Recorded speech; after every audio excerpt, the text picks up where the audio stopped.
And I think we're live. You How's it going? think? Yes. Okay. I see the excellent connection thing, and I see all the little bobs and bars and stuff saying we got audio. Okay. How's it going, everyone? And welcome to an episode of No Excuses on YouTube.com. Your favorite show host, Aristel. Marianne? And Wallisel, and we're here all together once again to give you the latest news and games commentary for the week, such as it was. Not a particularly entrancing week as far as that kind of news was. Mostly the usual sort of, Subworth talking about bickering, but we'll cover something anyway. If you'd like to get involved with the show, you can do so by sending us email at noexcusesvtw@gmail.com. You can follow us on the Twitter at @noexcusesvtw. You can join us in our Discord server where you can talk to the show hosts and other listeners to the show anytime you want, and you can do so by clicking on the link provided in the show description underneath the archive on YouTube. Indeed. Yes, come and shitpost. Yes. So, on the stream this week, we're all kind of doing our own thing right now. We may converge on one task I'm together. not doing anything. I'm just running in circles in this the gold source because I don't know what you guys are doing. Yeah, I was. Alright. I had loaded up Palace because Vol was messing with his washing machine, but I can bail at any point if we decide to do something. I'm still on the low floors after this morning. Yeah, for me, it's finishing up the last of the Yokai Watch event. I've got one medal left to get, or one weapon left to get, and then it's going to be half an hour of inventory management. Because yeah, I got junk. I need to clean it. I haven't done anything about that event other than the stuff we did on the show last time. Yeah, It's grindy. yeah. Then you can take your friends to help you, but there's nothing that'll impede you. It's just you don't really need them if you play Blue Mage. No. Well, if you don't want to be that guy, you just play a tank. It's a matter of like, will you go insane grinding for that long by yourself for no reason? Because let's be real, these weapons are hideous. Most of them are, yeah. No, it's just an event with a checklist. That's all this is.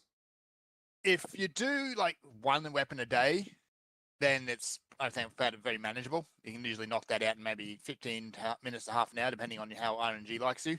Yeah, I don't think I have that much spare time at all. I did it as my waking up for work content that I just keep my brain turned on while I was still mostly asleep for all of last week. Yeah, I probably could have done before. it. I can't remember anymore. Time is weird.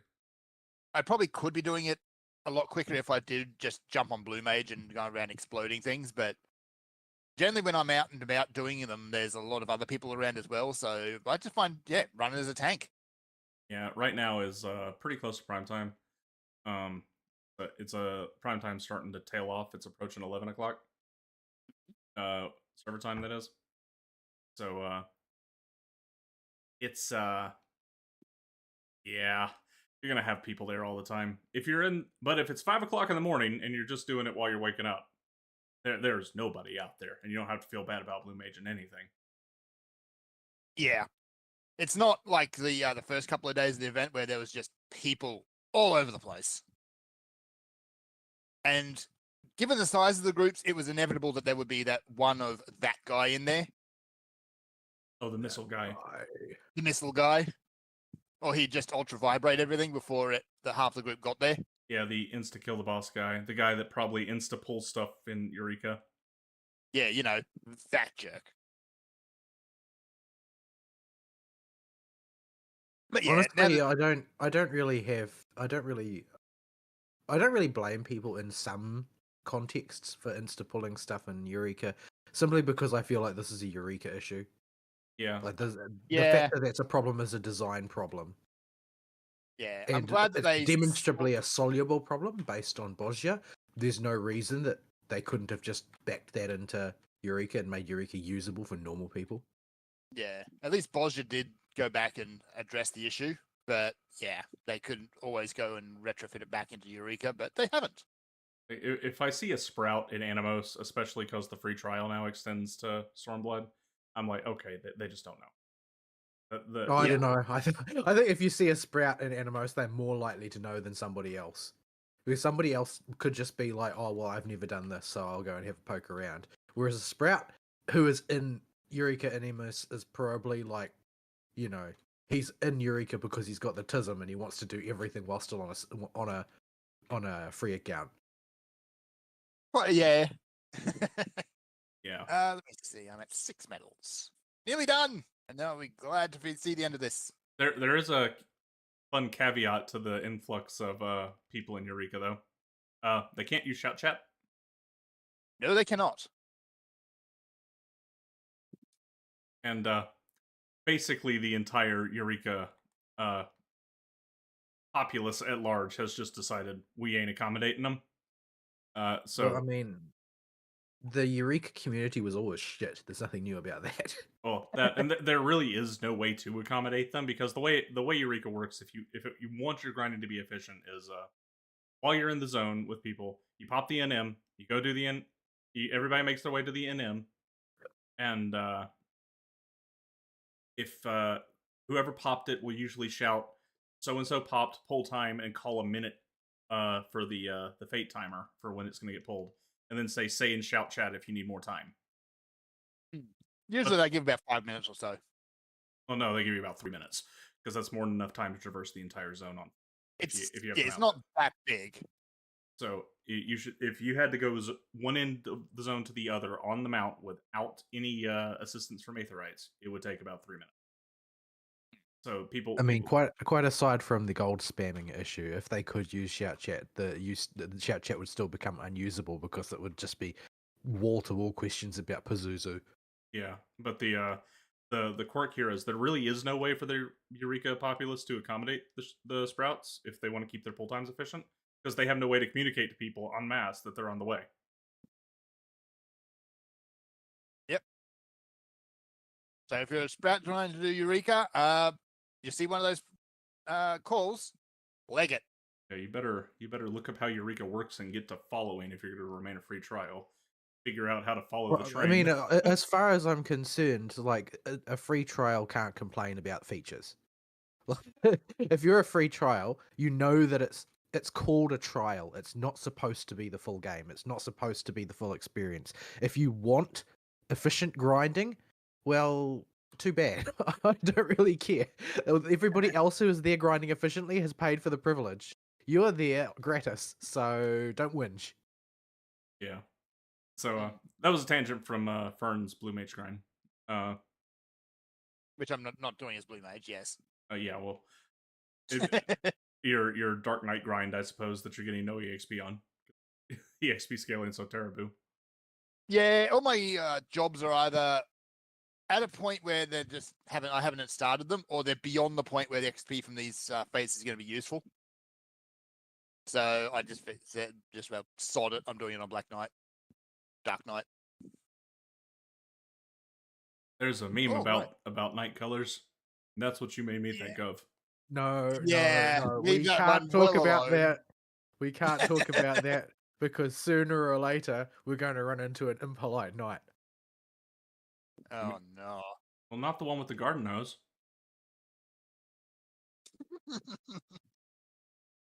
All right, let's just jump in a week, shall we? How old that meme. I don't have it is an old meme, yeah. I don't have that much to talk about for my week because it's been a kind of a blah week. Blah week, and yeah, Blah. the local unwashed masses decided that they had money this week and decided to burn it in the most ruthless way possible. So my week was busy. But as far as gaming goes, I finished Cyber Sleuth. Yeah, I mean it's a Digimon game. Yeah. Story of Cyber There's- Sleuth is Yeah. The story is goes exactly where you think it would. The big surprise at the reveal at the end is like isn't really. It's because about halfway through the game you figured, that's that person's a Digimon in disguise. As soon as you realize that that's the thing. Oops, I have gone down a dead end. Cosplaying? Kind of. More like corpse takeover, I guess. But Yeah. also not. it has kind of a not a grim aesthetic, but just a kind of unsettling aesthetic to the whole game. Where Yeah. there's all kinds of things that it's not depicted as very icky, but if you think about it too hard, it's like, oh, that's terrifying. Yeah. Like the whole deal with Eden syndrome is basically people's personalities, memories, and everything being stripped away from them. Yeah, you're killing them. And it's no, it leaves them as a vegetable. Yeah, you're killing them. Yeah. So, what the good guys in Persona 5 do. Yes, but also no, because they are the good guys. That was actually one of the things I really loved about Persona 5 Strikers. It says that you guys are hypocrites. The only reason things worked out in Persona 5 is the targets you chose. Well, I've Almost still word got for to bug word, up my that's the ass beatdown about they that. get. Like it was such an obvious plot hole for them to not bother to address in the main game. Like They should have addressed it in the main realistically, game.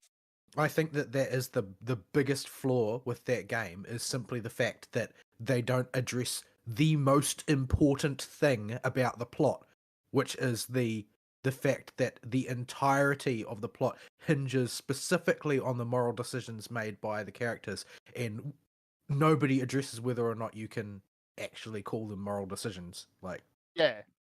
Yeah, it should not be off in the Dynasty Warriors style side game where they actually get called out on the hypocrisy and bullshit.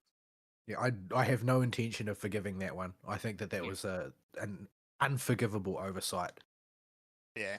A lot of that, I think, comes down just to the absolute mess that was the writing on that game.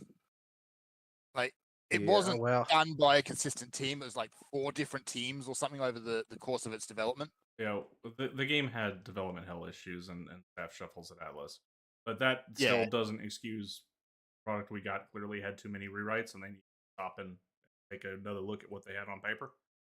Yeah, go back, just go through the whole thing, start to finish, and see if it still tracks. Because some places, it just didn't. yeah, it just felt like World of Warcraft. Like all of the stories just operate entirely independently of each other. Yeah. But anyway, we've harped on that one well and truly before. Cyber Sleuth, the first game, it's just like, it's there. And the Hacker's Memory is obligatory... much better. Yeah, I started up Hacker's Memory and I've gone only a little way into it so far. First thing I notice is the main character, the player character, actually has a personality. Yeah. The fact that Cyber Sleuth's pro tag is all over the place, and the way they communicate is also all over the place. Like sometimes they actually speak, other times they're a silent protagonist, other times again they're somewhere in the middle. It makes the character kind of a bit of a mixed bag of everything, to the point where even other characters start calling it out in the end at the end. It's like you're just a weird person. Yeah, the pro tag from OG Cyber Sleuth is so completely unmemorable that I could not tell you a. Yeah. Hacker's Memory pro tag is a bit more memorable. I at least remember his design. Yes, he looks like he's perpetually stunned and surprised. Yes, he's got the white eyes tag and surprised face tag applied to him constantly. Yes. But he's also, like, the rule in the Digimon universe is if you have goggles, you are important. But he kind of stretches the definition of goggles as well, where he's got this massive, great VR visor thing around his neck. It's really off-putting when you first notice it, I found. It's just like, why? That thing looks really completely impractical.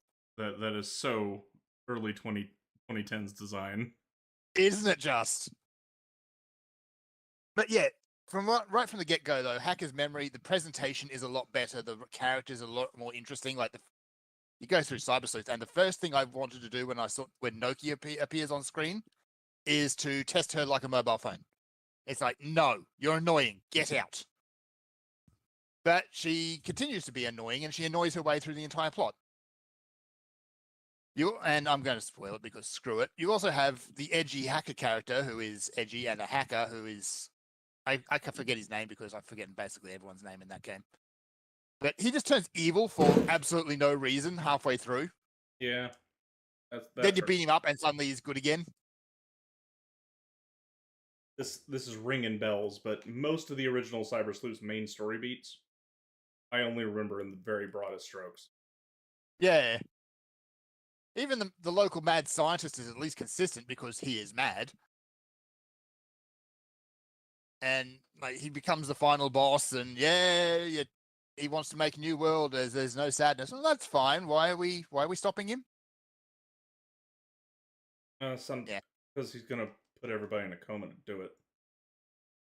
He is also he's basically going to delete the existence of both worlds and make a new one that's everyone's happy. Because he's going to destroy the world. That's why. And then the ending is after you beat him up, you basically say, "Well, please don't," and he says, "Oh, okay," and leaves. That's basically it. So you get your epic boss fight, and then that's happened. So yeah, I got the through it. genesis of this plot line is like this plot line it's become increasingly popular over the past sort of like couple of decades. Of the goal of the bad guy is not to take over the world, but to recreate the world in accordance with his ideals, for everybody's own good. Like, but I'm not sure where exactly in the history of fiction that one crops up, because it doesn't seem to be like it's not something that exists in classical human mythology, as far as I can tell. Like everything in classical human mythology is more fatalistic. It's not, oh well, I can remake the world in accordance with my utopia. That seems to be sort of like a 20th century thing, or maybe late 19th century, early 20th century thing. Some demonizing of the greater good or something.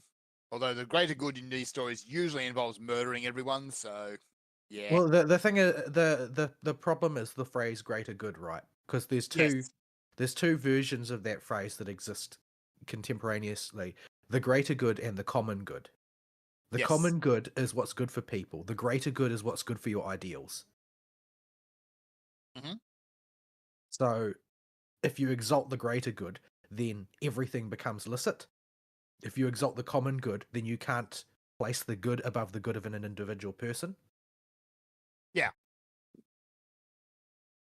So yeah, I'm just sort of wondering, like, this seems to be a phenomenon that has emerged because basically every piece of fiction seems to arrive there now. Sooner or later, yeah. Like, if you look at Naruto, isn't that the plot? Basically, the plot. Possibly, At the depending end, on the villain. Well, the villain wants to put everybody into stasis, into a dream world where everybody. Well, this is the stated goal. It's not actually. By the end, it gets so screwy. I don't really understand what the goal is, but the stated goal was to put everybody in a permanent Tsukuyomi, so that everybody could live in an ideal world. And if you look at Evangelion, they dabble in that as well. The idea that the cure for loneliness is to turn everybody into gel. And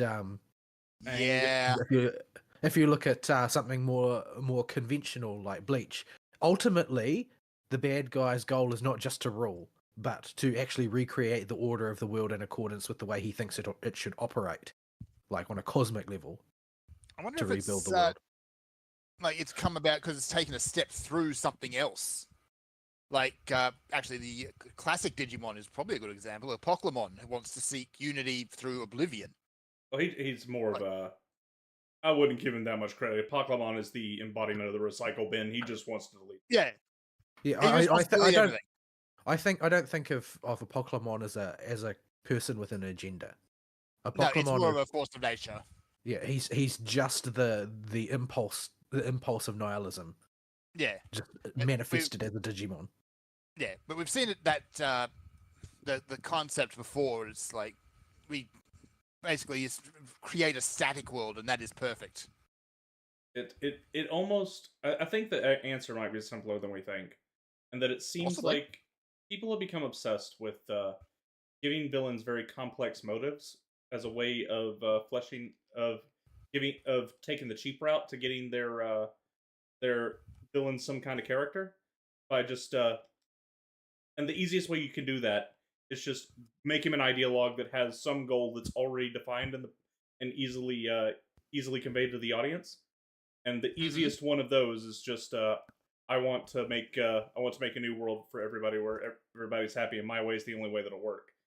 The thing is that story never ends up being like truly interesting unless you've got a really like a really interesting premise, or you spend a lot of time examining the character as a person. If you just jam that in as the cause at the end, which is what they usually bother to do, it's like, well, actually, the villain is a child who's throwing his toys out of the cot because things aren't the way he wants them.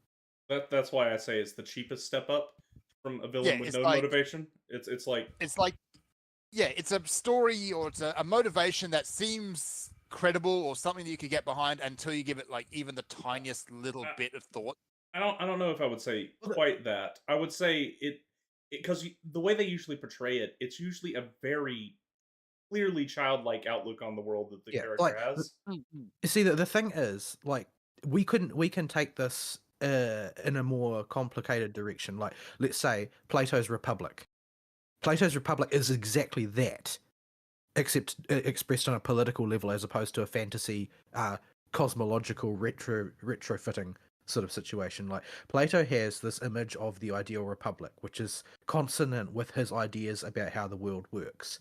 And most people these days would classify that as a totalitarian dystopia, but he proceeds to carefully argue through the rationales for every decision that needs to be made, and has, you know, the underlying arguments within the framework of his worldview of how the world works and why this is beneficial, why this is good, explored in each individual facet. And people have continued reading Plato's Republic for how many centuries now and analyzing it when he's just telling the same story, except that he's actually thought about the implications. Yeah. But it's the fact that because Plato is a philosopher and his beliefs about the operation of the cosmos, about, you know, ontology and teleology and so on, they are all explicated clearly. You can see into his head to a certain extent for why he thinks all of these things, and you can understand how he arrived at the Republic, at the philosopher kings, at the stratification of society, at the sort of the totalitarian structuring of the way this engineered society would operate for the good of all who live in it, in accordance with his perception of what the good was. Because, you know, unlike the villains in these stories, he actually considered what did he think was good, how did he define good, and why would he be justified in applying that definition to others. Yeah. Whereas I wonder what we if get these days is a much more simplistic expression of, I want things this way, therefore I will make things this way. If Yeah. if you really want to go the character depth route, you don't have to write something like a big uh, philosophy book about it and a big description of the characters' inner workings in their head. You just have to give them some concrete background as to why they think the way they Well, do. they need to two things. Number one, they need to be human enough to understand, and number two, they need to be competent enough that it makes sense for them to have gotten to the position they can pull off what they're trying to pull off. And if they are a stroppy child who throws his toys out of the cot, there's no reason to believe that they actually have the competence to be able to pull off what they want to pull off. Because that person, in the circumstances on the way up the ladder, is going to react in ways that are counterproductive to that goal. Yeah. And that's the problem with a lot of these types of stories is usually that character who gets into that position is there's no real logical way that they are able to get to the position to reshape the world the way they want to. Yeah, you can go a long way in these type of stories by doing. You don't necessarily have to do like a whole bunch of flashbacks or something silly, but Mhm. as long as you make sure that the key events that led to the character getting to the way he is through showcasing how he got the skills he got or how he came to be, you know, come up with whatever crazy idea he's trying to show people. You can make a fairly workable character that way, but they don't ever do that. They never go that far with it. It seems like in media because they're scared to, and I don't really know why. It would take Well, extra because screen time, I guess. what they're afraid of is seeming like they're too sympathetic to the villain, I think. Like, do you think, let's just go straight into Godwin's territory since it's the easiest way to apprehend this question. Do you think anybody could actually write a reasonable biopic film about Hitler and how he and the people who supported him arrived at the position that they did? because they didn't do it out of malevolence. They did it out of what they felt was reason. Yeah. But you can't produce that story because it would be perceived as being sympathetic to Nazi ideology, and it would get shit canned. And even so, the people who have written such biopics in the past, they've already been very heavily influenced by, well, we know this is wrong. Well, And it's not so much that. It's that they're very heavily influenced by like a couple of generations worth of retrofitting history to make sure that any perception of the mid 20th century Germany as anything other than moustache twirlers is gone. Yeah. Like the reality is that Weimar Germany was an absolute shithole. And It was. everybody living there was miserable. So of course there was going to be a societal upheaval. Of course it was going to boil over into violence and sort of imperialist behavior in order to try and recapture the glory days and so on. Like there's lots of reasons behind what happened, but you can't explore them. You're not allowed to explore them. Society does not permit it. This sort of like big sort of Fisher Price, it's bad, therefore don't, sort of stamps out all nuance. You can't explore well. You can't meaningfully explore how they arrived there. Like, let's say you've got a genuine interest in exploring how they arrived there so that you can avoid seeing the scenario play out again. Well, you're not allowed to.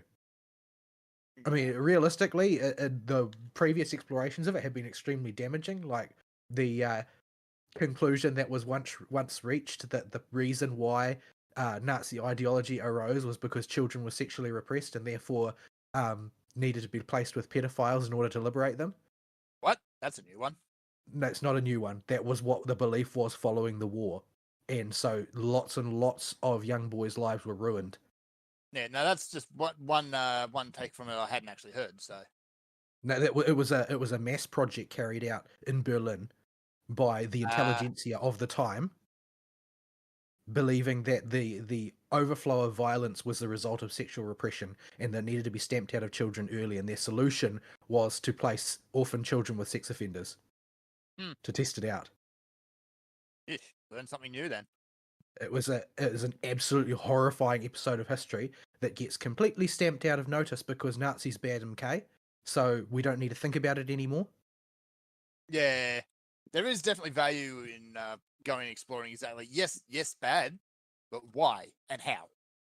Like if you write a simplified story where person has totalitarian vision of the world and he wants to implement it over and above the wills of others, well, it's going to just be a way of stroking the ego of the viewer. It's like, oh, the good guys in the story agree with how I view this scenario. That's the only target. The other reason they don't take it further, I suppose, is much simpler. Is writing that character is just hard. It is very hard. If you yes. want to, if you want you've to got do to it well. spend time doing it. There's going to be a lot of writers who simply don't have the chops to do it persuasively. I mean, but what bothers me is not that they try and fail, but that they don't try. Like they want to tell a story. This explains what I was trying to say earlier a bit better. It's like they want to tell a story with a complex character, but they don't know how to, or they don't have the time in their production schedule to fully flesh out that antagonist into somebody who you thoroughly understand enough to really get a grasp of their character and get invested in them without sympathizing with them. They're either not good enough, or they ain't got the funds, or they ain't got the time to do that. There's a confound for this theory, and the confound for this theory is publishers. I was about to say that. Yeah, they have focus test groups and things like that. The Newman families. And plots get trialed across audiences that the publisher thinks are the target audience, and if they don't like the way a plot or a character is written, they will simply put the kibosh on it. I really have to wonder where they find these audience or these test audiences, because they always seem to have Sweet Baby Inc. Yeah, not even outside of that. This has been a problem long before Sweet Baby Inc. No, but I'm not saying Sweet Baby Inc. because I mean specifically Sweet Baby Inc. I mean these people are professionals at sculpting the media. they're professional test audiences. Yeah, they are. They don't represent actual audiences. They represent test audiences, and test audiences are those audiences that have a particular agenda.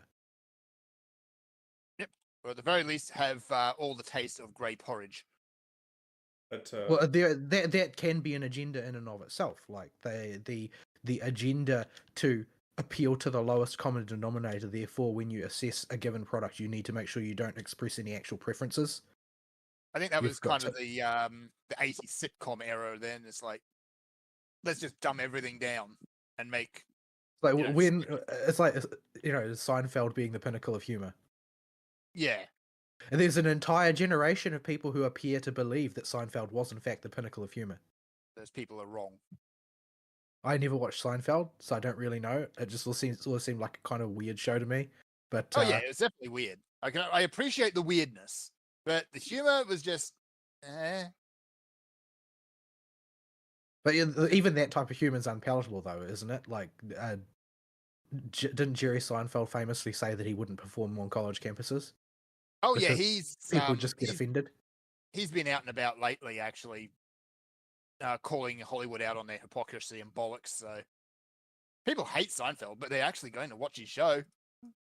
So that's apparently been a big thing for him. Yeah. So the ultimate crux of given that the primary reason for me saying anything was so that we had something to talk about in this regard, is that I'm concerned that there's just a lack of attempt to be compelling, as opposed to a failure to successfully be compelling. Because I think failures to accomplish what you set out to do are forgivable if you try harder next time. yeah, And you learn, yeah. If you're actually setting out with the goal of providing a facade of depth without actually providing depth, that's kind of annoying and offensive. Yeah. you'll find, to bring this back around to the actual topic at hand, you'll find the difference, because we do have a next time with Cyber Sleuth. We have Hacker's Memory. We have Hacker's Memory. You'll find the story. They find a much better way of going about the type of story that writer clearly wants to tell. Mm-hmm.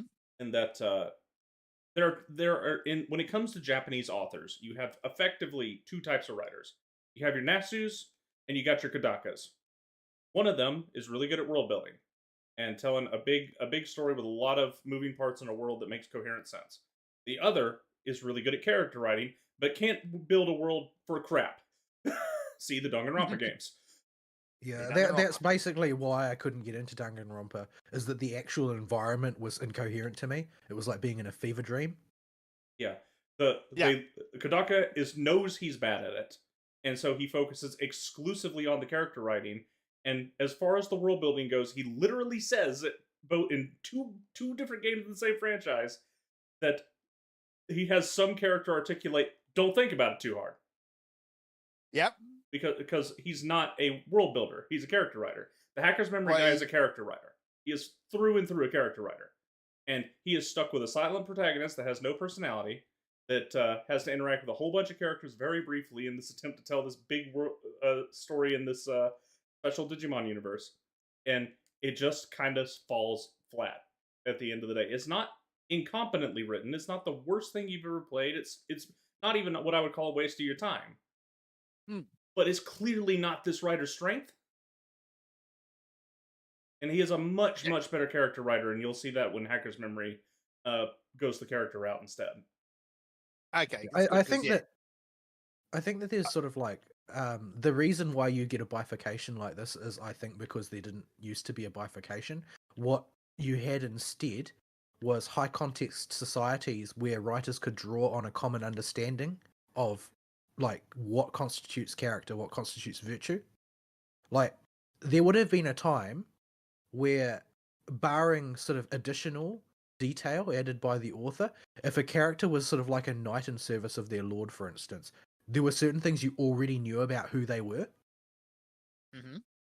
And you did not have to, a character did not necessarily need to be explored from the ground up. you simply had to add the fine details and past experiences to a character archetype that was already in collective memory. Mhm. But that is it's taking place in a society where the entire sort of like brain trust of the world isn't being piped into people's heads by the internet. So a given community has a common point of reference for each archetype that you would choose to use, and they have a common history and a common mythology. Like if you make a heroic character in your epic poem, they know, oh, so basically this character is going to be like Beowulf, or this character is going to be like Jason, or something like that. Like there's a basis to work from. Whereas in modern society, there really isn't any basis to work from. People don't believe in heroes anymore. Yeah, and Like then, the only protagonist referent that people have is themselves, and that's useless to a writer. I think it's a little bit more than that as well. It's because of the markets are so big. You're not writing a story just for one culture anymore. You're writing for all of them. it's Well, you're writing, but the thing is, does any one person have one culture anymore? That's the thing. It's not just about market I'd size. like you know. Because the culture has become homogenized across the world by the internet. Like if you're plugged into the internet, then you have internet culture, and internet culture is a weird synthesis. There are Oh, it's weird. differences. There are regional differences in what becomes a meme and so on, and what the culture is like. But by and large, there is sort of like a grey morass of culture that exists in cyberspace that's different to what you would find in a parochial locality. And that particular seething mass of ideas is not something that you can pin any particular idea to, because it's more sort of like a weird kind of melting pot of sort of what's the word, relativism. Ultimately, like there's no way for any idea to rise to predominance in that environment. Like you would think, for instance, let's say something that should be a strong contender in the survival of the fittest of the marketplace of the ideas. If I believed in the marketplace of ideas, which I don't, you would think that free speech would be such a thing on the internet, right? But no, the internet is the major hub of totalitarian censorship in the world, much more so than the Village Green. So basically, you've got a scenario where there is no logical way to appeal to the culture anymore, because there is just nothing left that you can pin down. And so as a writer, you've got no cultural heritages to draw on for your audience, because not only are your audience scattered across the world, but they are simultaneously united in a single culture while having their own disparate cultures, a single culture which doesn't have any like core tenets of its own. So basically, it's really sucky. Like if you look at a casually successful writer with a niche audience, like Larry Correa, let's say Larry Correa, he knows exactly who he is writing for and can write to those people. And every time Ari talks about one of Correa's books, it becomes very obvious that Correa knows exactly who he's writing for, and he is writing to address those people. And that allows him to maintain his niche success. If you make mass market fiction, how can you do that? You have to try and be all things to all men, and you end up writing flatter, grayer prose. Yeah. And I think that's like we're seeing a big push of very niche stuff over the years that's been pushed to the mass market, and whenever they do that, it gets watered down and loses its identity. That's the thing, right? Like they always have to revamp something for modern audiences, whatever that means. Yeah. And modern audiences means that you have to drain every drop of life and character out of it and retain nothing but the facade. Yeah. Ultimately, you're left with basically nothing, but it's painted like what the thing it used to be. But beyond that, it's the same as everything else. Like, did you hear the announcement about the new Gollum series that they're allegedly doing? Didn't that get cancelled, or is that a different Gollum series? Well, this is one that's only been announced recently. Okay, But- I'm thinking of that that atrocity of a game that came out recently where Well, they had that would have been better off if it had been cancelled. Yes, That's become a game that streamers play for the memes. so bad. But can you even conceive of a world in which somebody made a story in the modern day about Gollum and the pursuit of Gollum by Aragorn, which is what the story is supposed to be about, apparently. Can you imagine in the modern world a story being written that Tolkien would actually approve of? Oh no, absolutely not. The thing Like- is that the world is full of people who would say that's actually a good thing. That the Gollum story written now wouldn't be approved of by Tolkien because Tolkien was a colonialist oppressor. Right. But Uh, yeah, Which only goes to show really that they don't have any perception about what was good or meaningful about the great work Lord of the Rings that people actually have made into a cultural touchstone. They have the intellectual understanding that it is important, but they don't care to understand it on sort of like a spiritual level. Like, what does this actually mean for a people? Because this is a story that fundamentally is meaningful for Anglo people. And it touches on all of the things that Anglo people have as part of their cultural heritage, things that would have been very intrinsically understood once upon a time, but now are only very faintly understood. And you can, when you read that story, if you are of our generation, you can, even if you don't understand everything that is being referred to, you can feel it in your bones because it was part of your upbringing. Can Zoomers though? Can Zoomers even read that book that long? nope. Zoomers appear to have very special issues that even the millennials don't have. Like it's they're people said millennials' attention span was bad, and it is. It is really bad. I can't get them to pay attention for 5 seconds. Zoomers can't. They always be zooming. For lack of a better term, then they I don't know. I've never seen a Zoomer zoom in though. What I always see Zoomers doing is staying mired in this sort of like bizarre internet culture that is basically paralyzing to the intellect and the spirit. Yeah, well, when I say they be zooming, I mean they're always jumping from one thing to the next thing, and they don't ever stop to really think or take in anything at all. Like you can't. I've noticed people have already stopped talking about those cups. You know those tumblers? Yeah, I saw those, and then they disappeared almost immediately.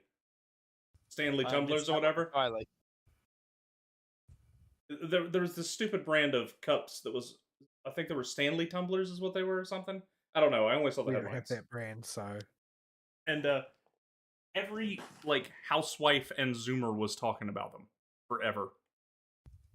Or why say forever? For it occupied their attention for all of maybe a week tops, and they moved on to the next thing.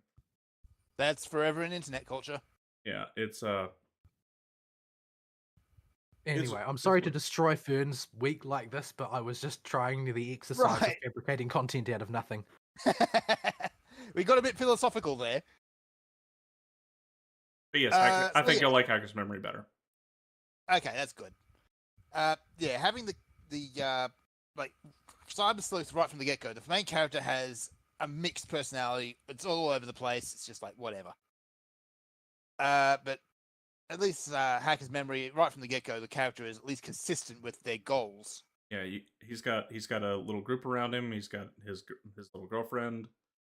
Like it's everything's good in the hood with She uses a stuffed hoodie. whale tummy as a keyboard. Does. You know, like everything's good in the hoodie. Yeah, in the hoodie. I do appreciate that. Though nobody actually wears a hoodie. But and so he actually takes the time to develop a core cast instead of just you are this weird half human half digital amalgamation thing that accidentally didn't get eaten all the way. And by the way, you can barely talk, and go find some Digimon and go punch things. I'll pay you. Yeah. So hold on. How does the Digiverse work? Like, how many? Yes.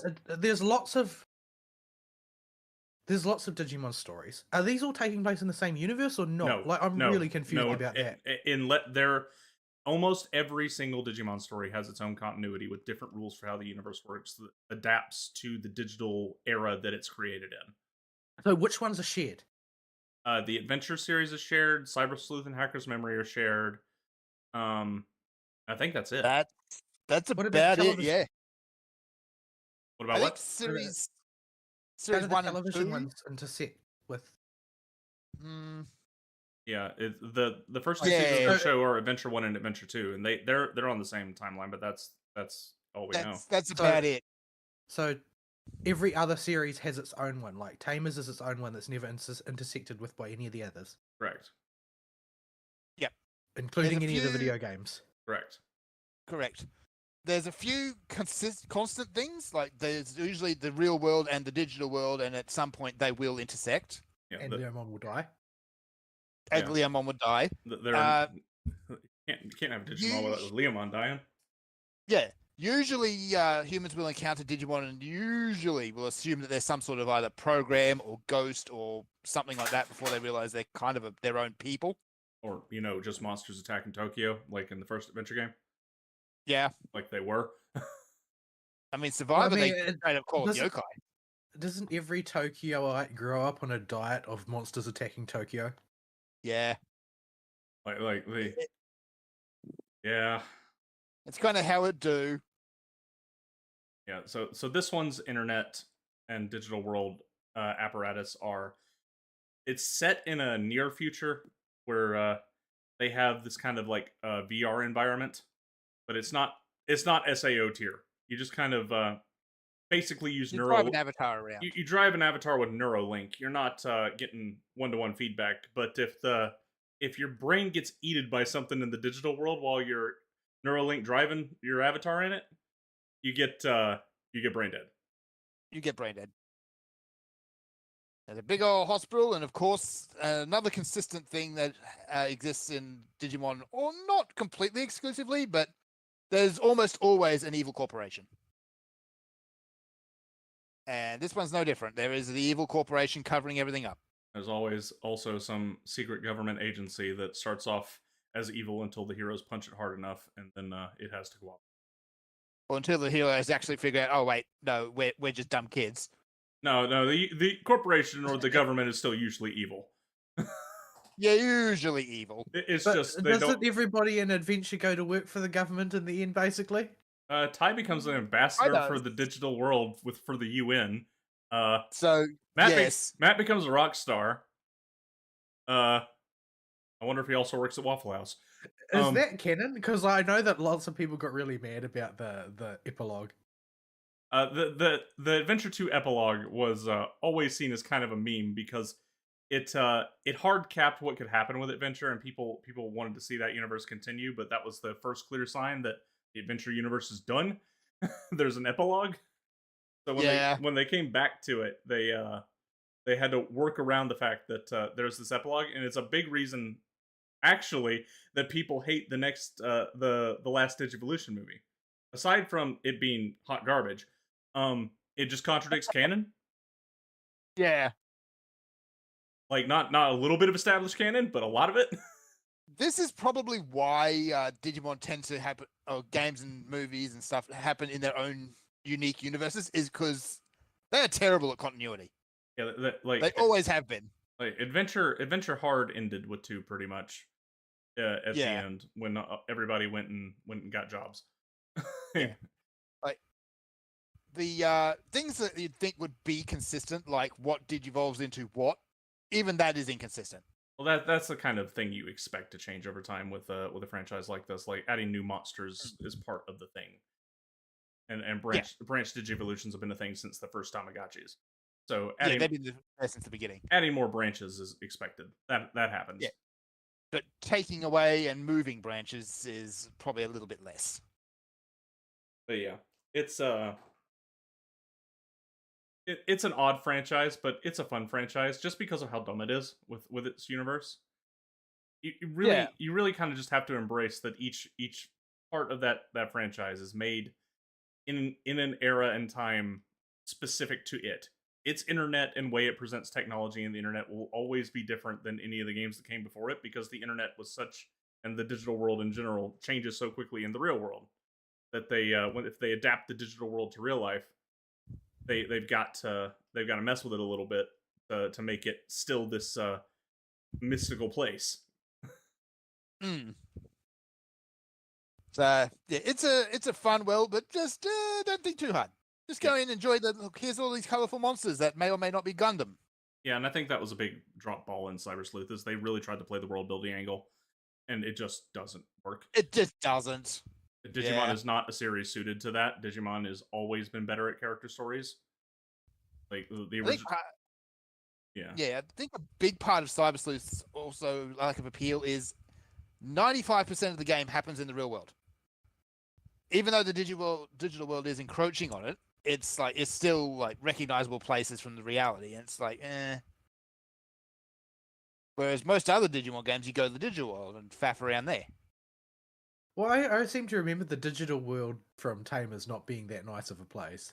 It really wasn't that one. No, the It's Tamers. like the world was a terrible place, but the digital world wasn't really much better. It was just sort of like a dystopian hellhole. Yeah. Yeah, The Cyber Sleuth, the digital world is largely dying, but you don't get to see a lot of that. yeah, it's been kind of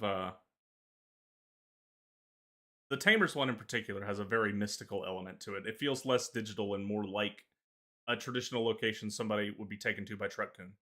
Yeah, it looked more like the Yeah. Netherworld or something.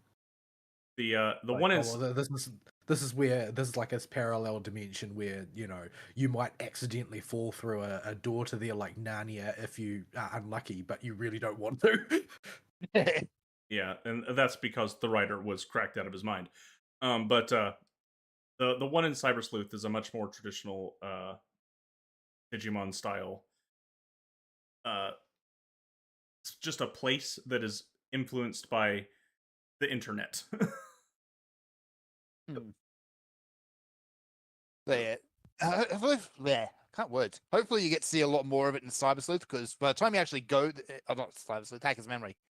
By the time you go there in Cyber Sleuth, the world is like dead. It is gone. Yeah, you'll have a more even split in Hacker's Memory, but it still leans heavily on the real world because the crux of this conflict is what the stuff in the digital world is doing to the real world. Yeah. There's a few plot holes as well. It's like, okay, well, there was no world overlapping early on. Why there's still these couple of Digimon hanging around? How did that happen? Something the Eaters are, and something Agumon and Gabumon are special. Because they always are. Yeah, but this Agumon and Gabumon are super special because reasons. Because I reasons. don't feel like Adventure really explained that. Like it immediately elevated those two to special, but they didn't really give an excuse. well, at least in that game, they had the excuse of one is the protagonist Digimon and one is the rivals Digimon. So, yeah. Of course they have to be special. The plot says therefore so. They are special. the plot requires them to be special, so you're special, okay? In Cyber Sleuth, there is just an Agumon and Gabumon that are just special. They are just special. They kind of sort of explain it, but also not. Yeah, the whole deal with the Royal Knights and all that world building nonsense, it's not going away because it's a pretty central to what happens, but they just kind of sweep most of that under the rug. Yeah. Also, Gallantmon, he gets dead, and then later on he's just, oh, okay, I'm not dead. I'm just going to stand over here now. On Crimson mode. He doesn't even go Crimson mode. That's literally what he says is, I'm not dead. I'm just going to stand over here. He I think Crimson mode actually is in Hacker's Memory. I think it is. Yeah, that's because I'm playing on the collector's edition or the complete edition. A lot of the stuff from Hacker's Memory has been brought forward, and that includes a lot of the expanded Digimon roster.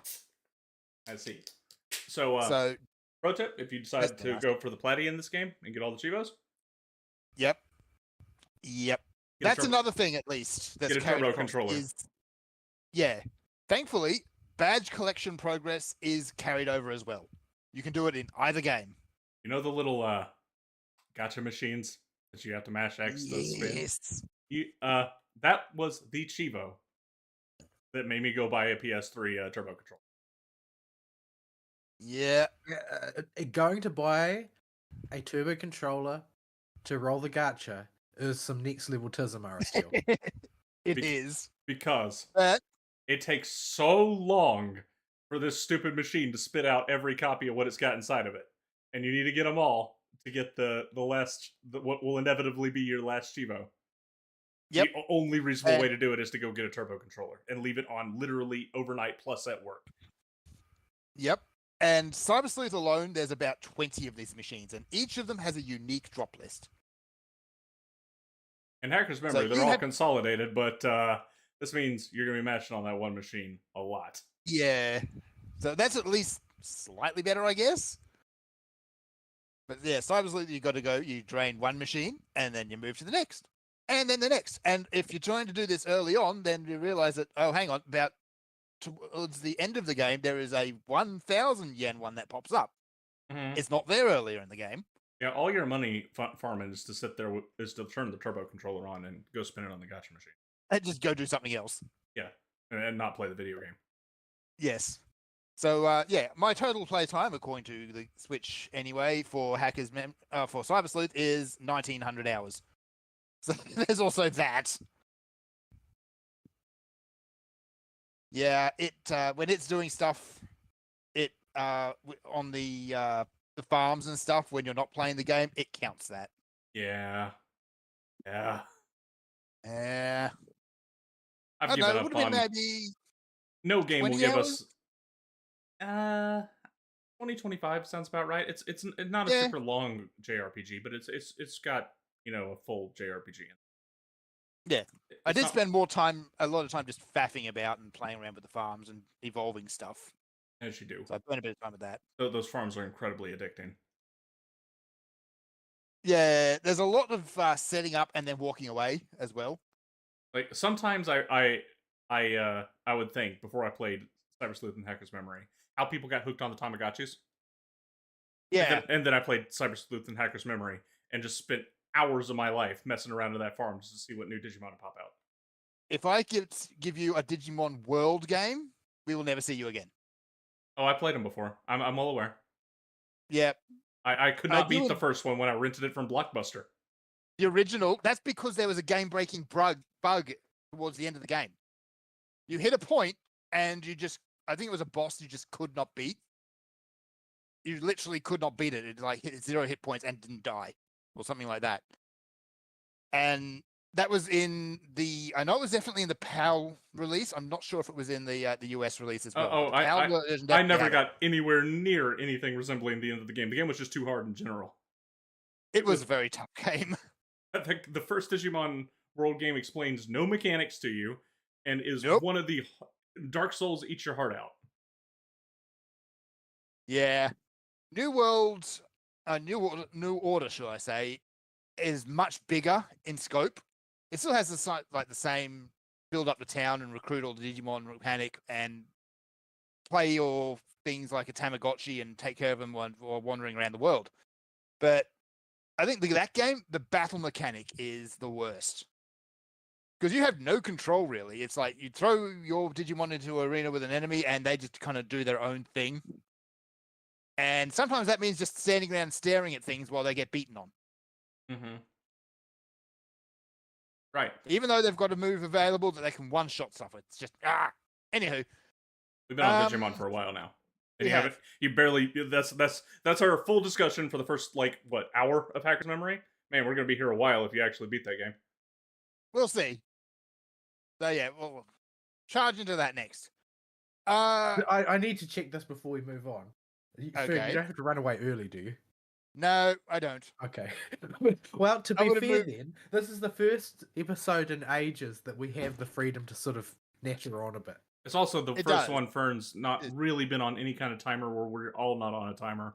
So we stuck on Fern's week a while. Yeah, last week it was Vol on the timer. So anyway, beyond that, my week has been a little bit of anime. I've been trying to watch Delicious in Dungeon, but it's just honestly, it's not catching me. I It's can cute totally and get that. fun, but it's just I can there. totally get that. Like the context in which I watch it is usually like it's one of those that is it holds very little draw to me when I'm completely sober. I was about to say, what number of drinks are we Eh. talking? Just like the thing is, now this doesn't sound very good for me as a human being, as a respectable human being. But the watchability of anime, each of them has a number of drinks next to it. Yep. Like the number of drinks required for me to watch Daimodala is extremely high. I Like, over mean, level. yeah, that's you're going to die level of alcoholism on that one. But That's such a the weird anime. the basically for Delicious in Dungeon, it is very watchable, provided that you have deadened any of your high level processing.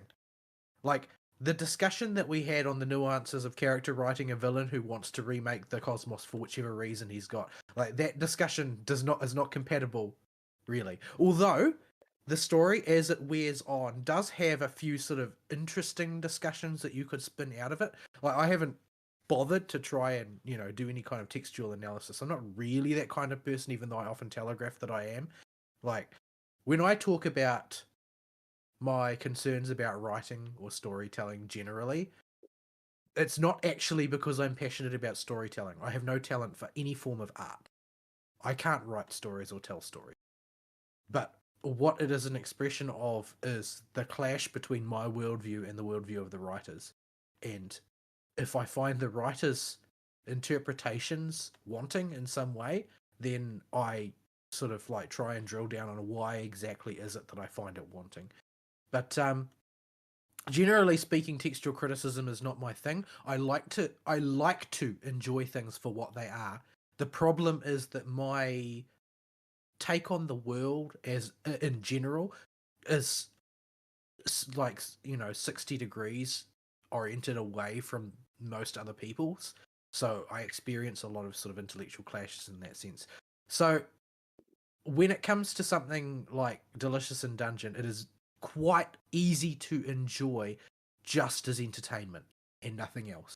It's got that strain in it. There are other strains in it, like that do actually jive with my way of looking at the world in some respects. As such, I don't think they'll be explored. But like, what is the entitlement of conquest, and what does it demand of you? Like, I'm a monarchist at heart. I was raised as a subject of Queen Elizabeth II, as a son of the Commonwealth, and I think of things in monarchical terms. And Americans don't understand this at all. Japanese still do because they still have an emperor. But generally speaking, it's a dying mode of thought. But Delicious in Dungeon does have that as sort of like a hovering background concern. Like, if somebody conquers the dungeon, then they gain authority over it. But at the same time, they also have a responsibility for everything that lives there if they do so. And everybody who is pursuing descent into the dungeon is essentially making a bid for that kingship and that responsibility. So there is an interesting philosophical thread to look at there. However, it is most enjoyable on the surface level, generally speaking, as a bit of a lark, a bit of a D&D adventure. Although things do get sort of darker and more, the stakes get raised as they go down the dungeon. So there is depth to it. And if you stick to it, you will eventually find that, the stakes get higher. But the early stages of it are very much an entree, not really wanting to get into the pun of it, but they are designed to debate you into those deeper discussions. On the character level, what exactly is Laios willing to do for his sister? And on the thematic level, what exactly is the responsibility they take on themselves by locking horns with the fact that they're going to probably end up having to conquer this dungeon in order to get Laios' sister out. So there is actually a lot of depth there. Like, it's not written in a way that I think will engage all audiences with all facets of it. It's one of those things that I feel is splitting its attention 3 ways. One of them is the surface level entertainment. One of them is the character of Laios, particularly Laios, although the others as well to some extent, because I think that the characters are written very well. Marciel and Chilchak are both written well as Laios. Essentially, a little bit less so, but I feel like they're all written well because their concerns start to emerge more and more as you go down. Like, Marcial has an agenda. In addition to being sort of like the airhead of the group, she does have goals, and she is almost as attached to Laios' sister as Laios is. Like, she's essentially the most precious person in the world to her as well, because she's like Marcial's best friend, and so and she is willing to go to ridiculous lengths for her that are sort of not really evident initially. And Chilchuk has extremely pragmatic concerns which are constantly clashing with his, furiously suppressed fondness for his party mates. But yeah, so I feel like there's a lot of good writing in there, but because everything is split between these three sort of major domains, and it's trying to appeal to all three simultaneously, it definitely lacks in the ability to aggressively hook an audience on any one of them. Yeah. It feels like they should have maybe stuck on one or two instead of trying to spread themselves maybe a bit too thin. I feel like it's sort of like a keyhole look into a much grander sort of work. Like it is a product made for mass consumption, but I feel like this story is like, I'm not going to say that it's of the caliber of something like Lord of the Rings, but it's something that I feel should have been told on a grander scale, because there is like really meaningful concepts being engaged with in the course of the story, even though it's shackled to traditional anime bullshit, as they put it. It's sort of like how people like Valkyria Chronicles became a cult hit.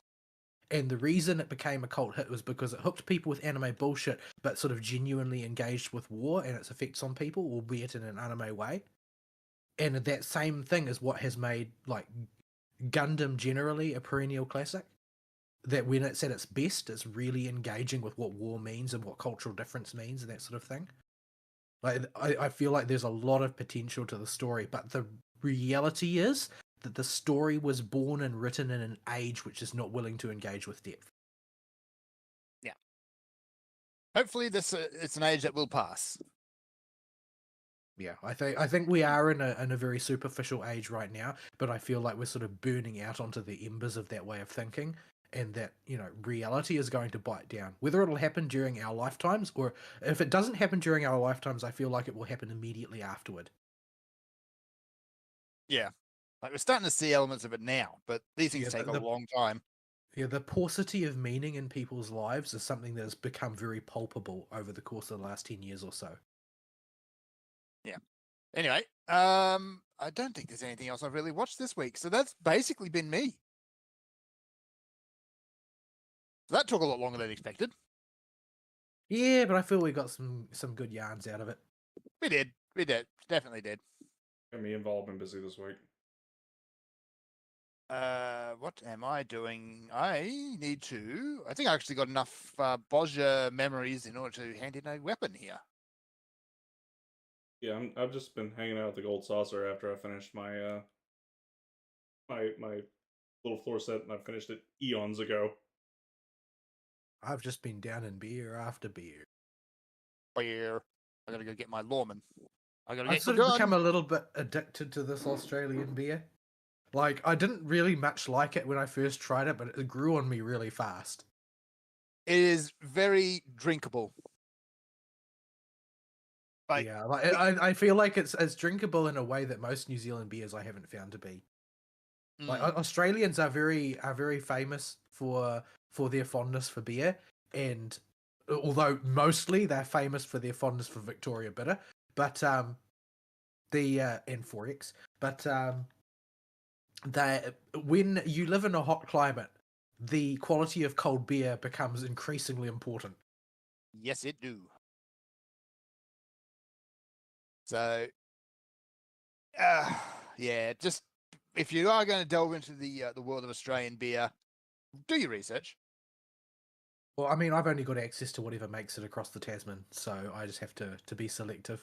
Just Yes. I'm avoiding. I don't understand how VB is a freaking boutique beer here. That's really confusing. It must be That- for like really nostalgic Australians or something. I guess, yeah. Because it's an imported beer, so that makes it boutique. That's the thing. It will never be wooed by the phrase imported beer. That doesn't mean No. the beer is good. It just means it's from overseas, okay? Likewise for craft beer. That doesn't mean it's good, it just means it was made by a little factory. I've had some very nice craft beers, but most craft beers, in my experience, are sold on literally the art design of the can. Yes, that sounds about right, actually. Yeah, I'm not really I would say that I'm not a fan of either IPAs or APAs, which is nearly all craft beer in New Zealand. Like I'm definitely a stouts man. There are some good stouts that are made in New Zealand, like Panhead makes a good one, but generally speaking, there aren't that many craft beers to my taste.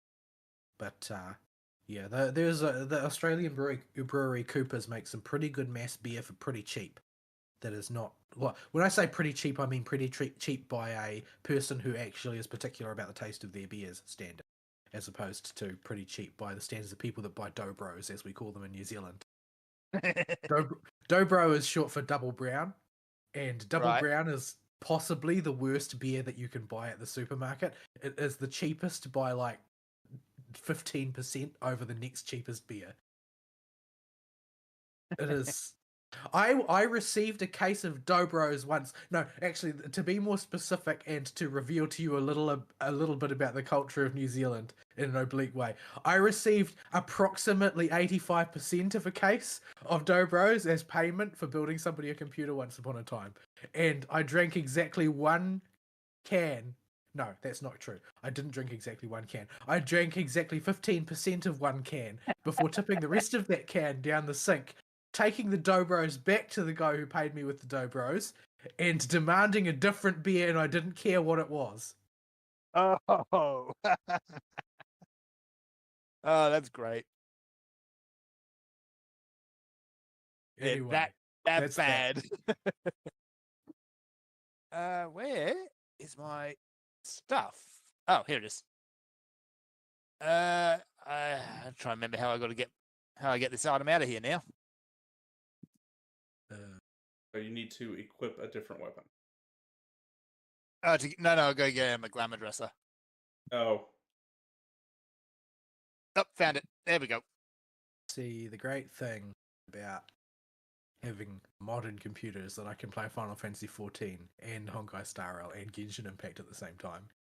You can all at the same time.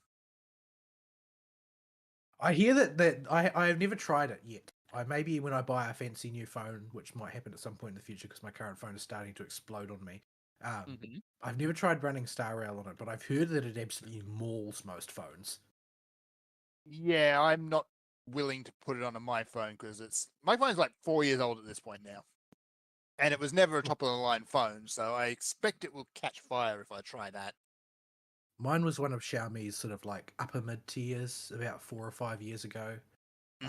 I really like it for a lot of design decisions that they made, but they follow the market. So Yep. So there's not you can't get an equivalent anymore. I'm a bit frustrated by that because, like, you know, I thought at great length about you know, I don't really like buying Chinese phone because I have to give all my information to the Chinese Communist government in order to do so. Yes. You know they're data mining you. But the reality is that being data mined by the CIA instead, is that actually better? Not really. Like the CIA are more likely to try and hurt me for no reason than the Chinese government are. Because, you know, I've got Chinese family and I'm sort of sympathetic to some of the Chinese government's goals, as evil as they are. Like, they appear to care about their people more than the American government does in a certain sort of twisted way. But like the Chinese government actually seems to want China to be successful, and the American government doesn't seem to want the US to be successful. Like, I don't know. Like, I don't know what it looks like from Ari's point of view, but that's what it looks like from here. Like the Chinese may be evil, insane, and totalitarian, but at least they want to win. The US Well- seems to want to dig itself into a deep hole and bury itself there. Well, you know Ari's point of view in his local area of the local greater government powers around it. Yeah, like now that you've just set off every alarm bell in every three-letter agency going. It's so I don't know whether or not Ari will bother to talk about it later, but it seems like Ari's particular locale has gotten tired of the fact that the South has not yet risen again and has decided to rise of their own accord. Yeah, pretty much. Budget, we can springboard it here. We'll wrap back to Volkswagen in a sec. That'll be. Yeah, basically, I need you to talk about something for a bit so I can go to the bathroom because I was serious about drinking all that beer. All right. So we're gonna scoot live show chat over in just a sec. Okay, so if you go to the live, you go to live show chat, right underneath My Chernui's Cow Boobies, you will see a map of the county I live in. I'm a good doxer myself. You are. Not that it's particularly hard to find me. So you'll notice something called the proposed Mulberry City limits in this itty bitty little section in the northeast corner of the map. Now to really dox myself, that's where my house is. We are inside the limits. We are in District 1. District 1. Of the new proposed city. So, the way it currently works for our local area, we are technically part of Metro, what most people would call the Greater Atlanta Metro area. This means that we are influenced directly by the city of Atlanta, the county of Fulton, and by extension, the county of Gwinnett. And this also means we are under the control of the major city of Gwinnett, which is Beaufort. Mm-hmm. That border of that little blob right there is an area called Brazelton that is currently unincorporated and is just a place that was called that they just called the city of Brazelton in name. It's not a real city. It doesn't exist. It's kind of just a territory of Gwinnett that's not incorporated as a proper city. Because we're two sticks to be called a city by all definition as far as the county goes. That line divides civilization on that map from the sticks. Right. In the sticks part of the county, you'll notice in this northeast part of the county, we have nothing out here in common with the people who live in civilization. We have vast swaths of land that have totally different needs than everybody else. We are not bought into any of the woke garbage in the main town. We do not want development out here. We want it to stay this way. We moved out here because we like it the way it is. And just because over the last 20 years or so, the Metro creep has finally got to our doorstep, doesn't mean we want you to come in and build a whole bunch of big warehouses and apartment buildings and have the entire, country decide this is now a great place to live. No. We like it here. And we don't want you anywhere near us. So, because we're not being represented at all in the greater county of Gwinnett, we elected a district house member to send to the state house who pitched himself with what seemed like a pipe dream. One of those crazy election promises, you're like, it's great if it happens, but he's never going to pull it off. Like Coca-Cola comes out of the water fountain. Yeah. Yeah. So we sent him up to the Georgia state legislature with the promise to incorporate this Brazelton area as its own city, separate from Gwinnett County, that can write its own laws and will act as a roadblock and basically a whole bunch of red tape, slowing down or outright stopping the expansion of the metro area into our little bubble. Good old urban sprawl. We never expected this to happen. We all expected to be subsumed into the greater metro Atlanta area within the next 5-10 years because there was no stopping the expansion. This guy not only got the bill proposed and to a vote, he got it to pass. And then he strong-armed Kemp into signing it. And now, the local area is having a vote on the 21st to decide whether or not we incorporate as a proper city, separate from the rest of Gwinnett and the city of Beaufort. Don't call it Mulberry. Just better name than that, please. No, it's City of Mulberry. I don't know. I don't think it's a great name, but I think it is a properly American name. Yeah, it's a super common street name in America.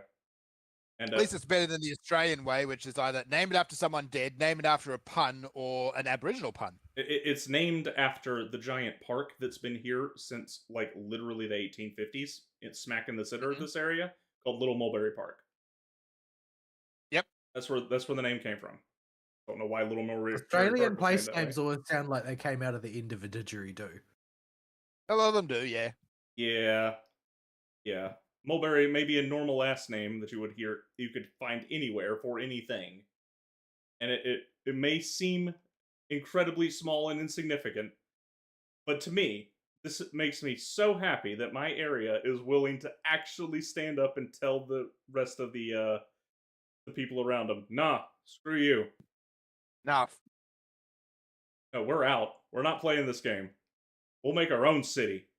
And it probably won't have blackjack and hookers. No, it probably won't have blackjack and hookers. In fact, we'll let you because there's the special laws prescribing that in Atlanta, US, isn't there? Yeah, only Indians are allowed blackjack and hookers. Yeah. So no, but we will we'll let you keep all your blackjack and hookers, and we'll stay in a nice big open countryside area where you can't build any dang warehouses. Yeah. Keep a bit of the world green, thank you very much. Yeah, like it is so green out here. There was such a diversity of plant life. When I cut my grass, I have 10 different kinds of allergies acting up. Sounds about right. It is there is so much out here that's just big, open, nice land, and they're just part of the reason that I stay living in Christchurch is simply because there's more green in Christchurch than other cities around the country, around the world in general, really. Yeah.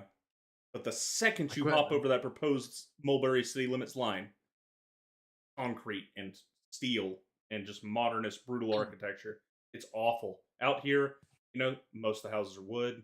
You actually have brutalist architecture and like, because brutalist is a particular style, but I sort of assumed that it was basically only England, Australia, and New Zealand actually had any. I thought they more or less didn't use it in the US. I thought it just meant anything that was square. Like perfectly square. It basically means anything that is made out of like visibly out of blocks of concrete, sort of thing. Okay. Yeah. It's got the shape of a concrete box. Everything is basically brutalism. Like I don't know how it's supposed to be described, but basically only has right angles. Oh yeah, that's definitely the case. Yeah. I was. Nothing is ever painted ever. It's always just concrete, bare concrete. Yeah, it's not all concrete, and if it is painted, it's dull white. Ugh. It's awful, and it's just warehouses or apartments like that forever. Didn't President Trump pass a law about that state buildings have to be beautiful or something? State buildings, but these are not built by the state. These are built by technically private companies on paper that work for the state. Companies with no sense of aesthetics whatsoever. And are contracted by the state, but not actually part of the state. And nobody is going to prosecute them. This is very much a part of what I was saying about sort of like the paucity of meaning in people's lives. Like, because it's not just that they've got no sense of aesthetics, it's like people don't seem to understand on an intellectual level, even though they might know it in their gut or in their bones. People don't seem to understand just how important aesthetics are for the mental and spiritual well-being of the people who live in a country. Yeah, it's but you get out here where I live right now, normal houses, usually pretty big houses that were built before anybody moved out here. My house out here is relatively new, but it's still built in the same style as all the other houses. It's a little more modern in the way it's shaped, but it still looks like a house. It is very clearly somebody tried to make something that looks good as a house on the side of the road. They didn't just put a big old block over here. And there's all kinds of just ancient houses down here, and where the property has been one family's for 50 or more years, 50 to 100 years. And that's almost half the life of the country. So So that's pretty good for some of these houses. So yeah, we're looking at just uprooting and saying, nah, y'all crazy city folk don't have a clue what y'all talking about. You don't represent us, and we're just gonna make our own rules and govern ourselves, please.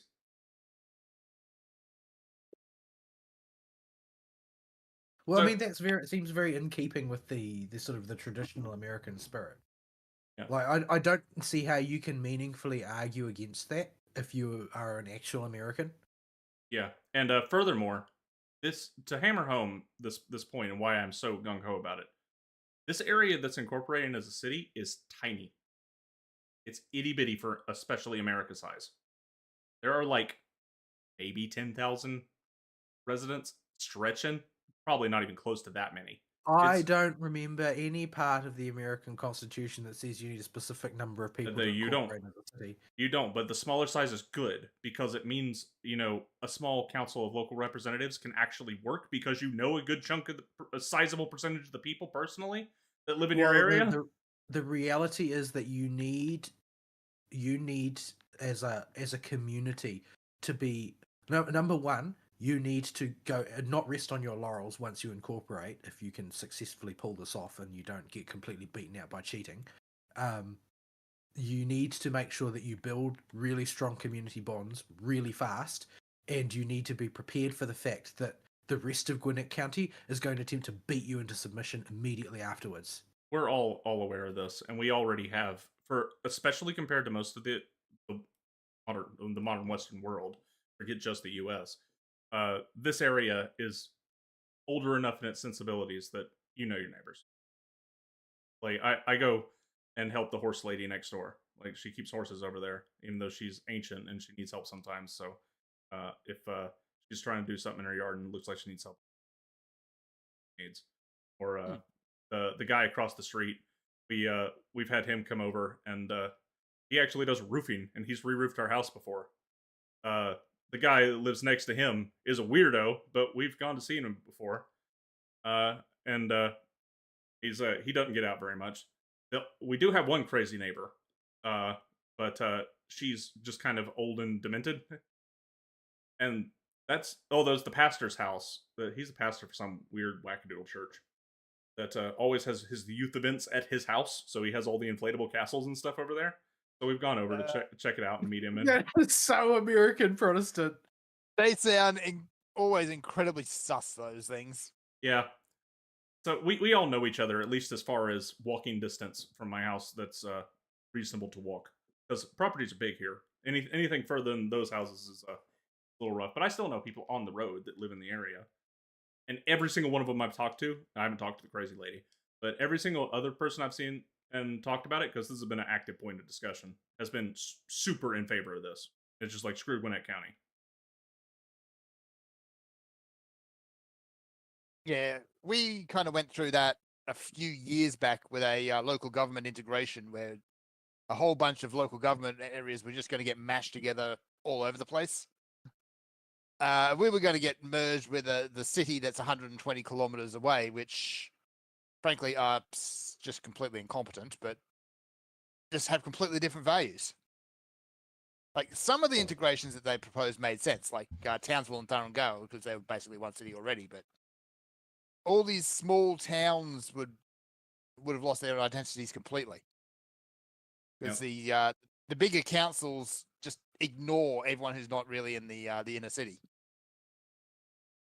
And unfortunately, I live in a provincial capital, so we are like sort of directly engaged with the war against gerrymandering.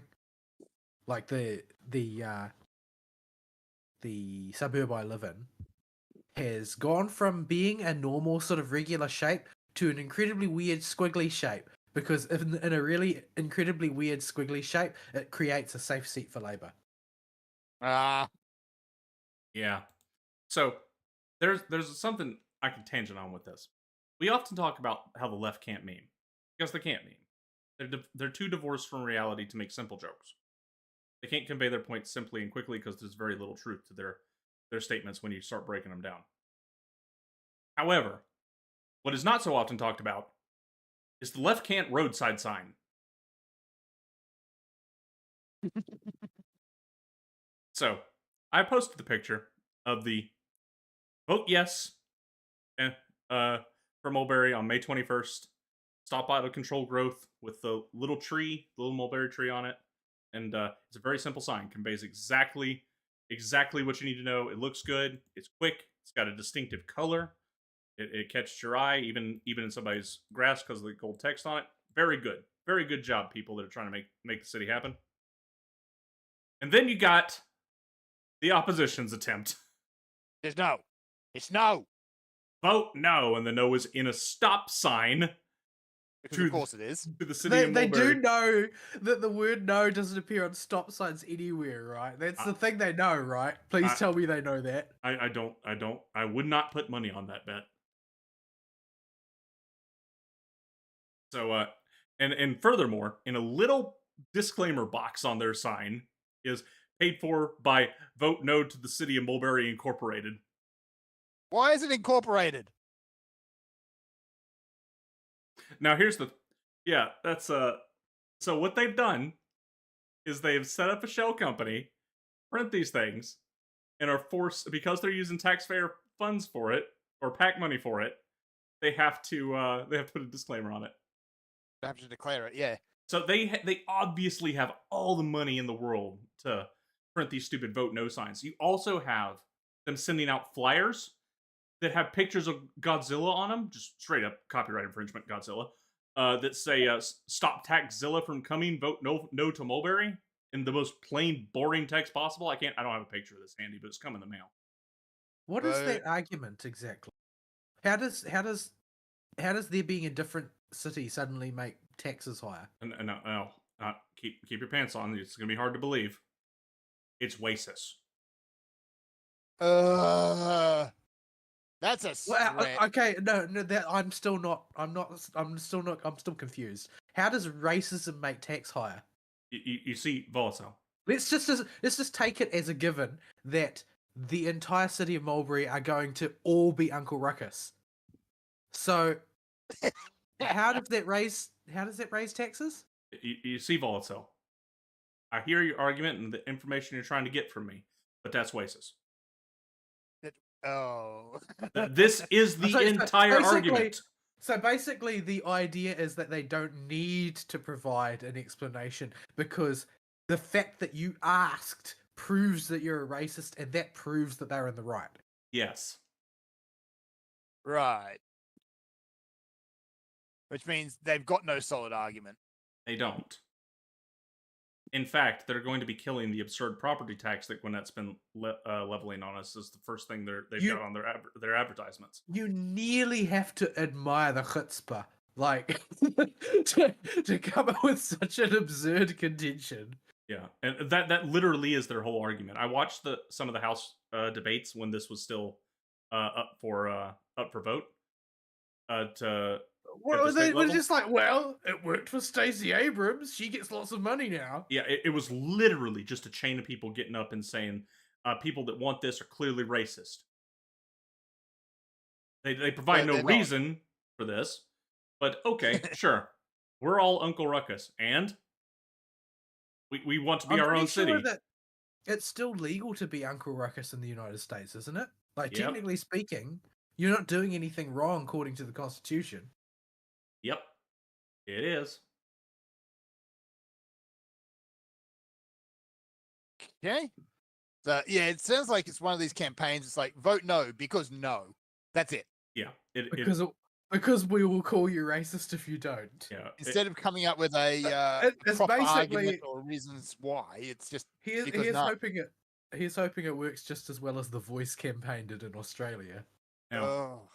Well, yes. Well, they may not be as melanined as Uncle Ruckus. To be fair, there are. He's just got revitiligo. It's the opposite of what Michael Jackson got. Yeah. You see, you will find some people that talk like Uncle Ruckus in this area. It is very much the sticks of Georgia. Do they do it with the crazy eye? That's the real question. Well, the good old boys from the mountains, like... Have you seen their moonshine? It is somehow That'd do it. more than 100 proof. That is called poison. Like it is super alcohol. Like 1 drop of alcohol is equal to 1.5. Do you know how hard it is to get a permit for me to stock that in the laboratory? Well, it's not actually that hard because we got it ages ago, so I just have to renew it, and renewing it is easy. But getting the permit is a pain in the butt. Yeah, Still wondering how 150% is possible. I could have just pointed you up to the mountains. Yeah, the mountains in Georgia are The problem with moonshine is that it's not just ethanol; it's a lot of other stuff as well. yeah, you Yeah. get people's home recipe that somehow makes it even more potent and more likely to kill you. Yeah. Yeah. Whiskey flavored ethanol. Enjoy. So yeah, it's yeah. Yeah. I would not advise drinking it for your health. If you do, good luck. May God rest your soul. Yes. Well, at least it's not like the attempting to filter petrol through bread thing that the Aborigines of Australia tend to do. It was kerosene. Or Okay, methylated kerosene. spirits as well. Kerosene, methylated spirits, and yeah, occasionally petrol. They purposefully make it purple and bitter so that people don't drink it, Fern. I know. But that didn't stop people.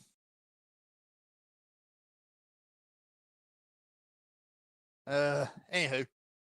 So yeah, What were we talking about? Vol's week until we got on a tangent because he had to go to the bathroom. Yeah, I hadn't actually started my week, so we managed to get distracted before I even began. That's got to be a new record. So let's see. This week at work was absolute hell for me. All sorts of things went wrong, and they went wrong in a really big, really bad way. I'm back in the position where sort of like I'm waiting to hear if they're going to scapegoat me, because it was a real serious problem. Realistically, I can come up with a scenario where it is entirely my fault and I should take responsibility for it. But furthermore, there are also lots of other people who are sharing parts of the blame, and those parts of the blame basically make it so that if they do fire me over this, it will definitely be scapegoating. It will definitely not be because it was genuinely all my fault. There's basically there were certain deals made by certain people who did not consult me, and this is becoming a running theme where people. I'm the manager of a laboratory. Like, it's sort of still at this point weird for me to think of myself as the manager, the person in charge, the person who runs things. But despite the fact that it's weird for me to think of it that way, it is nevertheless true. And ultimately, that means that if people want my laboratory to do things, they should be consulting me about it, and they're not. And as a result of deals being made outside of my view, and then the requirements of those deals being placed on me, we caused a whole bunch of problems this week, and I have a absolute shitstorm to deal with as a result. And I'm not very happy about it. Lots of things are difficult. We had a really rough month last month for a variety of reasons. Budgets were not lining up correctly. Apparently, my boss, found a bunch of stuff that was being billed wrong as far as we're concerned. So our productivity metrics have been acting at a disadvantage. I've got a whole bunch of new hires that have been hired over the past couple months, and so they're just generally less productive than experienced staff. But since I've had an entire staff turn around more or less, it means our overall productivity is low. But, low productivity doesn't affect the amount that you have to pay people. So, because you don't get paid as much as you want to pay people, you have to pay as much as minimum wage plus whatever the company thinks will retain its dignity. So, basically, our ratio of productivity to manpower wages paid is really bad right now. So, I'm under the scrutiny of a lot of people for a lot of reasons that I can't really help in any meaningful way. And the thing about being manager is whether you like it or not, you have to take responsibility. Whether it's your fault or not, you have to take responsibility because you are the manager, the buck stops with you. So I'm under a lot of pressure right now and desperately trying to spend my time avoiding thinking about it whenever I'm not on the clock, because I'm on the clock most of the time. The time that Yes. I'm not on the clock has become incredibly precious. So, yeah, there are lots of difficulties, and I have an audit week after next by the government. Oh joy. I don't know why life is like this, but it is. Um, So is it bad enough with your current situation that if you don't get fired, are you going to hang somebody over it? I would not do it. I would not do it. I would not fire anybody who hadn't done something that was entirely their fault. I just wouldn't.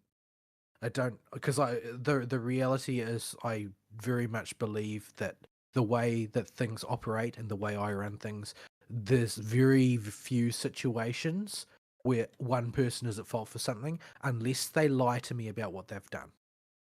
If they do something and then lie to me about what they've done and it causes a problem, they're going to be out on their ear. If they do something really, really stupid and really, really bad and confess to me, I won't hold them at all responsibility. I would take it upon myself. But if they lie to me, well, what can I do? What can I do? Anyway, Yeah. All right. That's So let's just- change the subject so you don't get overly depressed. yeah. So this week, the big thing. This week, well, we'll get the little things out of the way. Blue Archive didn't do much this week. We are doing Chesed Total Assault this week, which is I'm doing it on comfy mode, which means doing it on extreme clears, one pass, minimum amount of time engaged with it, which means that I just need a little bit of RNG to get through it. I would be doing it on Insane by now if I had Littlest Commie, but I don't. So clearing the initial waves, I need to do it relatively efficiently. So I don't have enough for AoE, strong AoE to split between a boss team and a wave clearing team. So I'm doing the single pass extreme comfy clears rather than attempting to do insane. I'm sort of a bit astonished after the number of pulls that I've done that I've never managed to pull Littlest Commie, but I've also never managed to pull Hina or Koharu or Azusa or any of the other actually important meta permanents. So yeah, We know what your character is like. yeah, I only pull the ones that aren't useful. Anyway, so that's that. Genshin, I haven't really done any progress with it. Like, I sort of tucking myself out a little bit when it came to the story, just pushing through the entirety of the whole in a day. But I'm sort of like poised to move on to Sumeru, and I've got the motivation to do so. I just don't really have the time because I feel like I need more momentum in Genshin than I do in other games. Like I only really make progress if I can like block out a day to devote to it specifically. And that seems to be the way that it works for me. Like Genshin is very accessible to play in small chunks, but I can't progress it in small chunks. It's not I can progress characters but not story in small chunks. So but there is I don't remember the name. What is the name of the event, Aristotle? Do you know the name of the event? Because I can't remember the name. Arataki Ito something something something rock and roll. You're not wrong. However, you're probably also not accurate. I don't know. It might be more accurate given that Ito's involved. So Arataki Ito, the event Archon, as they call him, has another event dedicated to him. And it is a rock and roll event. Basically, he's holding a rock concert. Or so he has decided. Because reasons. Yes, because he's Arataki Ito, and that's how he do. That's how he rolls. Nero all over again. So it's in terms of in terms of like the length of it, it's a relatively small scale event. Like Star Rail has huge events with large chunks of story, but most of the ones in Genshin are relatively short in terms of story, but long in terms of weird crap you can do. Now I haven't played DJ Max, but RSDL says it's basically a DJ Max clone. On controller. On phone, it is the equivalent of your Tapmaster, Love Live, Idolmaster, Cinderella Girls, no clicky rhythm game. It's literally a copy paste. And The yes, only it rhythm game I've played on phone is Citus. So yeah. So it's and on controller it is the exact same control scheme and way you hit the notes and layout as GTA Max. at any rate, basically they've added a rhythm game to Genshin. No, Well, okay then. I've always loved the Hoyo verse music, like the music they put in Honkai Third and Genshin Impact and Star Rail. I love the amount of passion that they have for doing good scoring for games, and I like their songs. Being able to play a rhythm game for them is fun because I like a lot of the music. I particularly like Hu Tao's one. I think it's really, really cute. But yeah, so there's a rhythm game in there, and there's a bunch of like musical themed quests and taking photos of animals for some reason and so on. And then the most absurd conceivable musical number at the end, duet between, or a duet, I guess, of sorts, between Arataki Ito and Paimon. Why though? I don't know why. I think the only answer to that question is probably it's just Arataki Ito. He's like this. It's just how he do. It's how he do. So yeah, it's a very, very silly event. The guy, the main NPC from Fontaine, who's the sort of the catalyst for the event, is actually voiced by a YouTuber that I watch from time to time, who goes by Marco Meatball. He's an Italian American ex opera singer, Okay. and he turned YouTuber who specializes in doing sort of like reviews of video game music from the point of view of a former opera singer. Actually sounds really interesting. But yeah, he does the voice for the main NPC here, so I thought that was kind of amusing. The event is short and silly and enjoyable if you know the characters, but it does kind of require you to know the characters in order for it to make any sense whatsoever, and you also need access to Inazuma as a zone. So yeah. But yeah, it was reasonably enjoyable. It was very silly. The rhythm game is more solid than I expected, and I like the music. And they added the system to build community beat maps for it, which apparently tend on the side of the malevolent, much like sort of custom Mario levels in that game where you were able to make custom Mario levels for the community. They've gone full Kaizo. I don't know. Don't know what that means. That's basically those Hellscape Marios where you've got to be perfect, it's like frame perfect to get through them. At any rate, yeah. So it's an interesting little event. It's funny. Everybody loves Arataki Ito, even if they profess to hate Arataki Ito. It's only because they love to hate him. But yeah, it's fun and silly, and lots of characters make an appearance, including Miss Hina. Well, Miss Hina's standee. Oh, I guess Miss Hina does as well. Yeah, although Miss Hina doesn't appear to know that Miss Hina has appeared. Yes. What? Anyway. It doesn't make a lot of sense, however. Yes. Fuck shenanigans is the answer. I really like, despite myself, I really like Yai Miko. Like, this is like the most, she's an incredibly toxic individual, but I can't help but be charmed by her. But I guess that's how toxic individuals often are. You know, she's just sitting there inside her publishing house every time Gora's letters show up, and she's like, how long can I keep him in the dark about this? Yeah, but the thing is that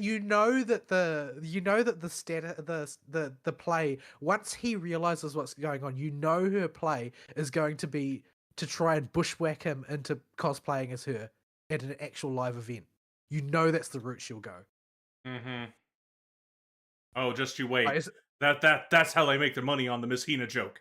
They sell it as a skin afterwards.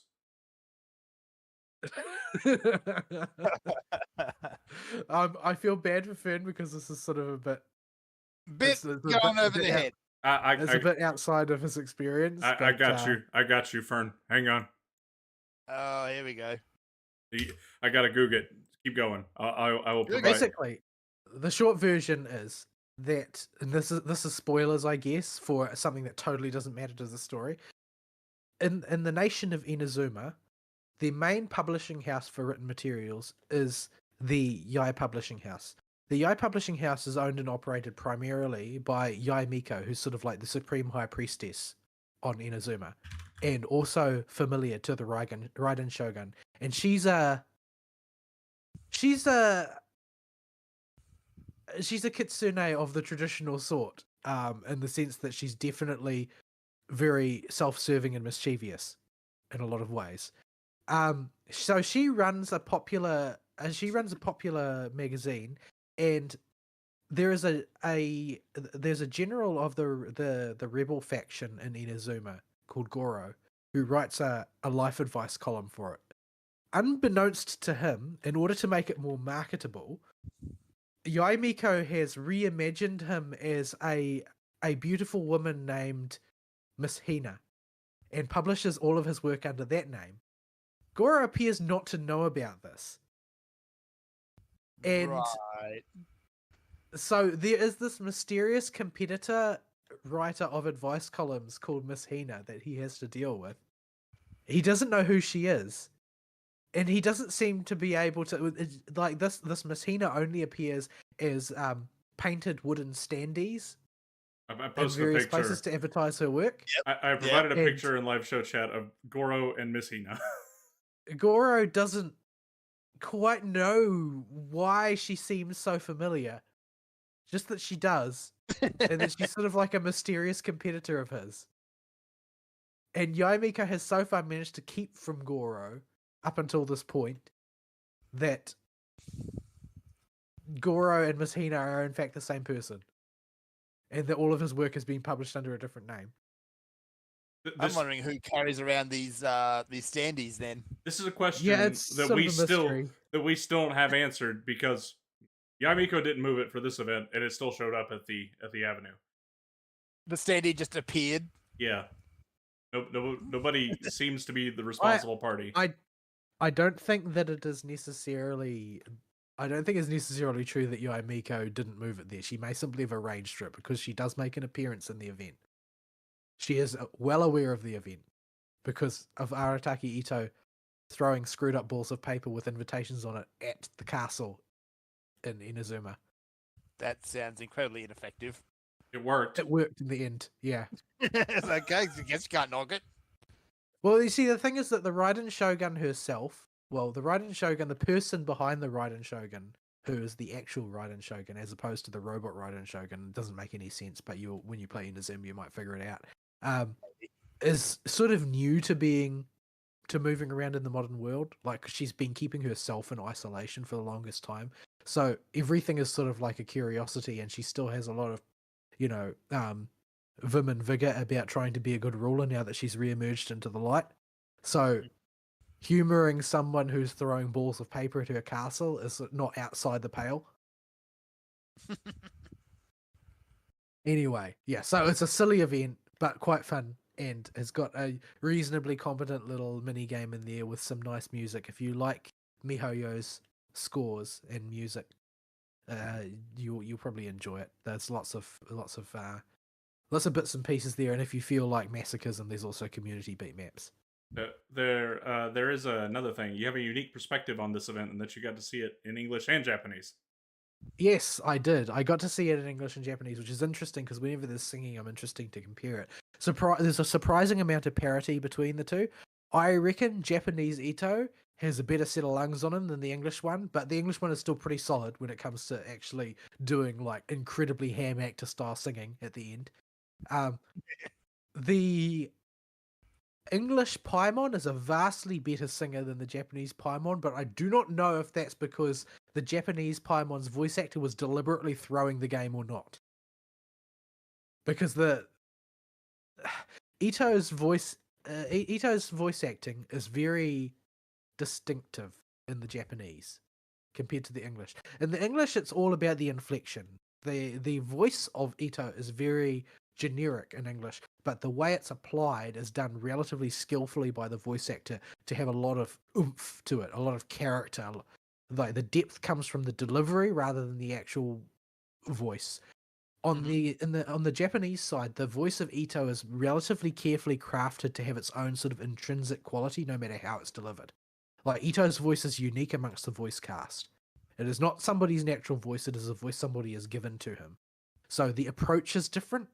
The effect is similar, but the approach is radically different.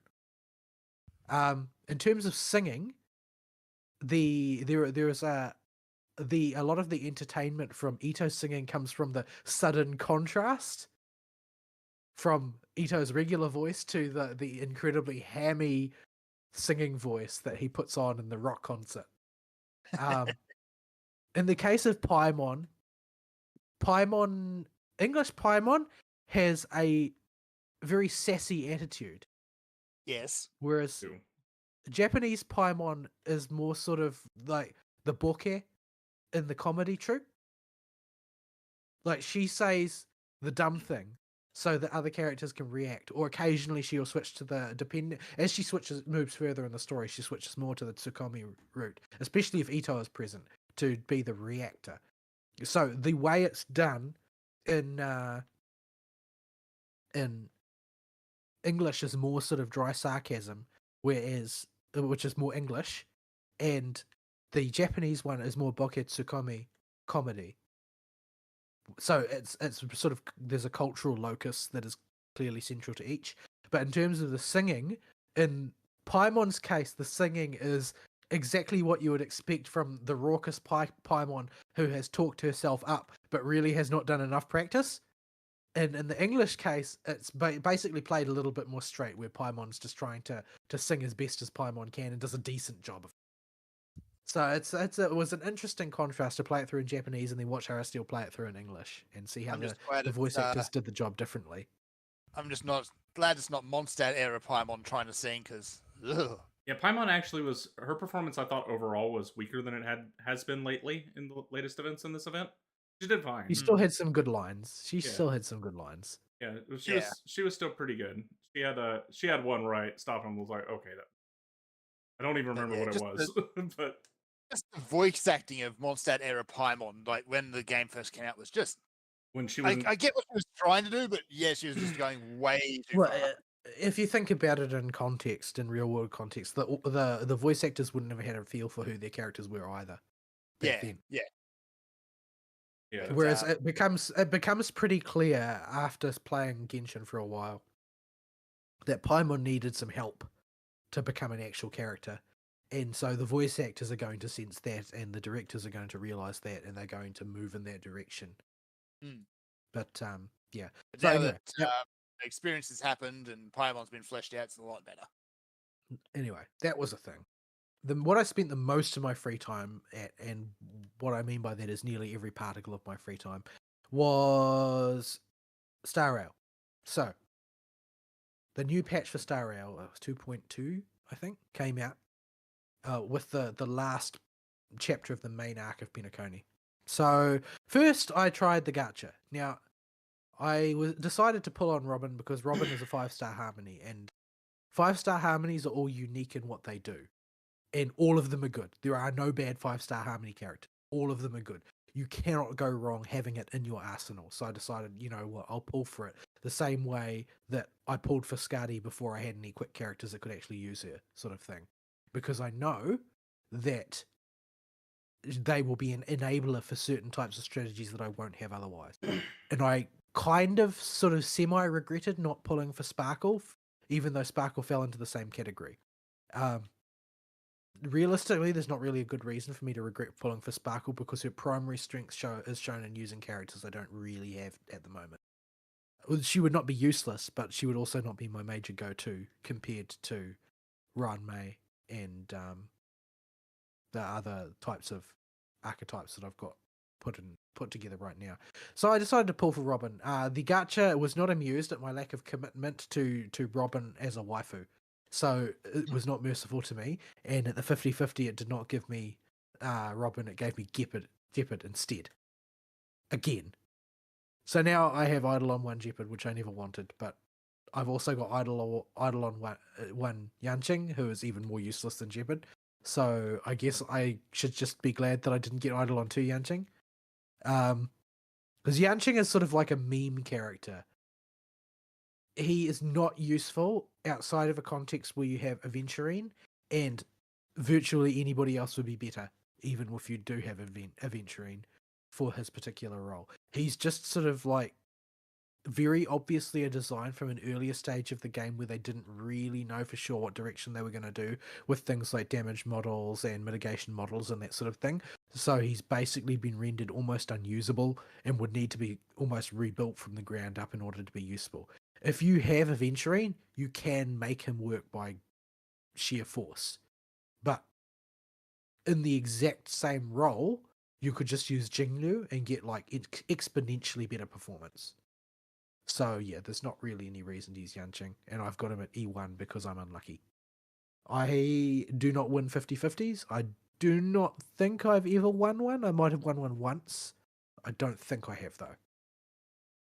Anyway, so yeah, I did pull Robin in the end. Didn't go for her signature light cone because on average, signature light cones are not really useful for characters that are supports. Well, it's not correct. It's not that they're not useful, it's that they're not worth a whole character. The way DPS, like a good a DPS with a really strong DPS light cone as well. I mean, Ara still has Navia with Navia's signature weapon in Genshin, and it makes them sort of like a third more effective. It's a huge increase in raw power that you can deliver through one character. And that holds more or less true for signature light cones. Signature light cones for DPS are really effective. For supports, on the other hand, the core mechanics of the support deliver most of the goods, because if that were not the case, people wouldn't roll on them. Everything that the signature light cone does is sort of like garnishing. It's not really central mechanics. Whereas for a DPS, damage is a central mechanic, and the signature light cone makes their damage bigger. So it just makes them a better person. Robin's signature light cone is relatively complex, and once you read the text on it, it becomes readily apparent that ultimately it's not really useful for anybody other than her. You can't move it to somebody else in a pinch. Work the way you can. A DPS, like, there's lots of signature weapons and Genshin signature light cones and Star Rail that you can use on a different character as far as DPS are concerned, but Harmony ones tend to be more in tune with the particular character to the extent that they're not really useful. It'd be like trying to use Nahida's signature weapon that just buffs elemental mastery. Yeah, like that would probably work on Mona to some extent. But it is a way. It's not going to work on Klee though, is it? But yeah, it's just so tailor made for Nahida that it's a waste to put it on anybody but her. Well, I mean, what I'm saying is, like, if your character gets power crept out of existence, yeah, it will. Light cone will still have a use for certain characters, but for supports, that tends to be a very narrow range of characters. Yeah. Whereas when it comes to damage characters, if it makes damage number bigger, you're usually going to be able to find some application for it. Anyway, it's sort of like everybody knows that Wolf's Gravestone is Diluc's weapon. Mm-hmm. But it works on everybody that wants a big sword. So yeah. So I did get Robin. Robin is going to be on the back burner as a project for like Team 3, because currently I use a dot team, which is supported by Ruanmei, and a Acheron team, which is like, Acheron teams are like Nihility, and some sustain. That's the normal layout. So there's not really room for a Harmony character in there. However, lots of events tend to strongly favor other archetypes than those two. So having a third team will be helpful in the future. So I've got a Robin to build up slowly over time when I'm not working on another character that has currently got my interest for a particular team build. But I'm currently not building Robin because I'm accruing resources to spend on Fu Xuan, who will be on the next banner, who's the one that I've really been champing at the bit for, because I was a big fan of her in Xuanxue Luofu. Like, I sympathize with Fu Xuan. I guess that's why I'm so fond of her, because she's sort of in the position that I am in a certain sense. Like, I at work, I was the most senior person around. The it seemed to me like the manager wasn't doing a great job in certain circumstances, and then when the manager was gone, I sort of got thrust into the position and then found out how miserable it actually is. And Fu Xuan ends up in the same position in Shanshu Luofu's chapter. Like, she's the most senior person on the Shanshu Luofu, apart from the general himself. And when the general becomes indisposed, she has to take over for him in the interim. And it turns out it's absolutely miserable. And even though she was, or kept thinking to herself that she could do a better job, ultimately, even if she can, it doesn't matter because it's miserable. But, yeah. Anyway, I'm looking forward to rolling for her. She's going to be on the next banner alongside Boot Hill. So, the meat of the thing is the new patch. The new patch is the final main chapter to the Penacony story arc, and generally speaking, there's usually chapters after as well, after the main one is done, and they will have story in them, but it will be sort of like, here are the sort of the knock-on effects from various stuff that has happened, rather than this is the advancement of the central plot. The central plot will advance along with the next main one. So usually there are 3 chapters. This is what people tell me anyway. There are usually 3 chapters per planet, like point 0, point 1, and point 2. And point 3 and or point 4 are usually supporting chapters, so to speak. They're not going to add a new world. They're not going to add any like major plot beats, but they will have good solid chunks of plot and big events in them. So this is the climax for the Penacony chapter. There were a massive number of unanswered questions at the end of the second chapter. In fact, you had no clue what was going on by that point. You had no real idea. Everything was up in the air. Everything was a mystery. You had gotten so many more questions than answers throughout part 2 that it was pretty much you just had to sit and grit your teeth and wait for part 3, because part 2 was frustrating in that way. So yeah, to a certain extent, as I've mentioned before, I feel that they use the gap between patches as a storytelling mechanic. So there is something to be said for playing the whole story in a stretch once it's all out, because you're not going to have that frustrating wait where you don't know what's going on. But there's also something to be said for having a gap, because what the gap allows you to do, like usually what happens when people play through a chapter of a story and then they get put in waiting pattern until the next chapter comes out, is that the plot points that are major will remain in their heads, but the things that are less important will fade in the background. And I feel like they use that to a certain extent. Give you the chance to forget about some of the less important things so that they'll be more impactful when you get reminded about them later. Like, oh yes, I remember that. I didn't think that was that important, to the point that I nearly didn't remember. But now I remember, and suddenly this facet of that thing makes more sense, and now I understand why that's going the way it's going. That type of thing.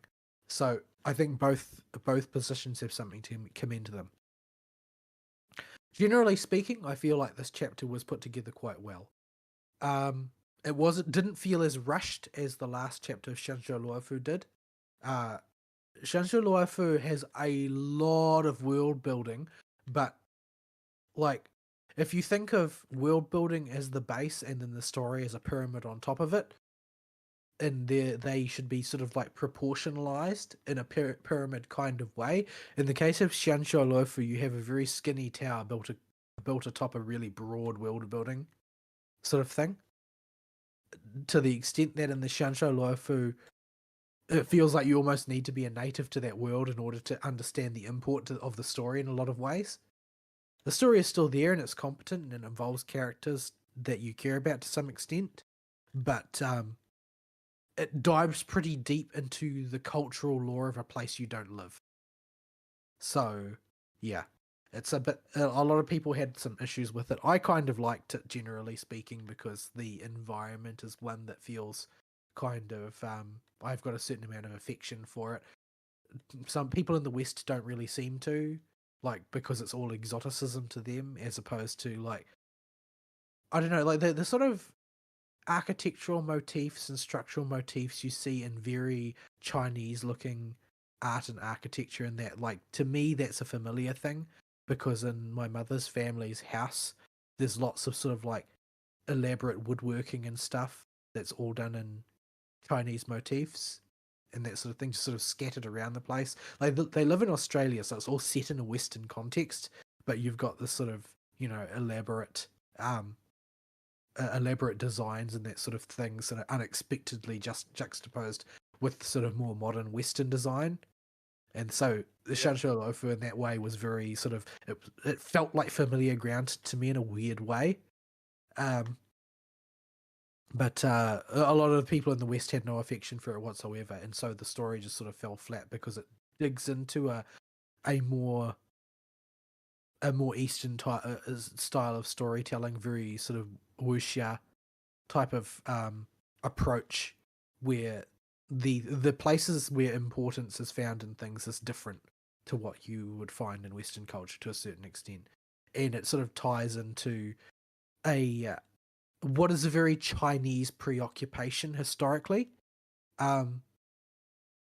because due to basically the Muslim world cutting Christianity off from China relatively early on, China was never Christianized all the way. Like the Nestorian Christians did make a lot of headway there initially, but when the Silk Road got cut off from the West by the caliphs, it basically strangulated Christianity in China. So the preoccupations of medieval China and medieval Europe are radically different, and it's the preoccupations of medieval Europe which inform the way we think today. In China, like the central concern was eternity. It was living forever. That was the most important thing. Like that for like the upper crust particularly. So all of the mythology, how history itself gets mythologized. I'm not talking about strictly mythology like supernatural mythology, but history itself gets mythologized over time. The most obvious example for us in the gaming world is probably the Three Kingdoms and the way those stories have been passed down to us, and as gamers rather than as people living in the world, is like heavily mythologized. Well, in the core mythology that comes down from Imperial China is the quest for immortality, and Shanshou Lofu is all about that. So it basically doesn't have any cultural purchase in the West. Penacony is very different. Penacony is a fantasy story told in a very modern way. Like the preoccupations of Penacony are very modern, very understandable no matter where you are in the world, because the modern world is much more globalized. And so Penacony is a place where people come from all over the world to try and realize their dreams, albeit in a more literal way than you normally take that phrase. So it's, generally speaking, the writing is on more solid ground for a modern audience than something a bit more abstract like the Shanshou Lofus. So there were a lot of questions at the end of part 2. Part 3, I'm not going to say it ties them all up neatly, because it doesn't. But most of the time where it doesn't, it feels like it's on purpose. And in fact, they seriously mislead you in a couple of locations about what storylines they are tying up and how they're tying them up. And they do that on purpose. Not once, but several times over the course of Penacony. You get actively misled by one character or another for narrative purposes. And ultimately it all comes together quite nicely.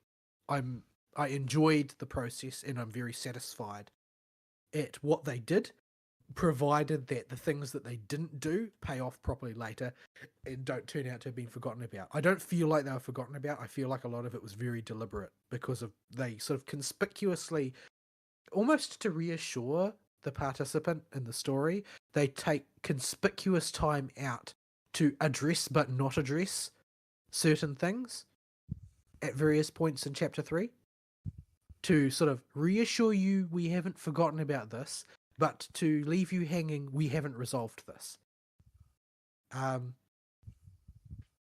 This sort of the story as a whole, for like the main plot thread of Penacony, ties into the discussion earlier, which is why I decided to fire it up earlier, in that it is ultimately built around that concept of a character deciding that the world needs to be reimagined in a different way because people don't live right or whatever from his point of view.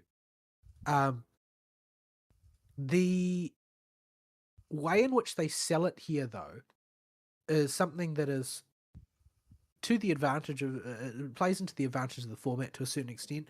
But basically, they're able to sell the idea of the villain who wants to remake the world, largely by that being pretty much the only villainous thing that character ever does.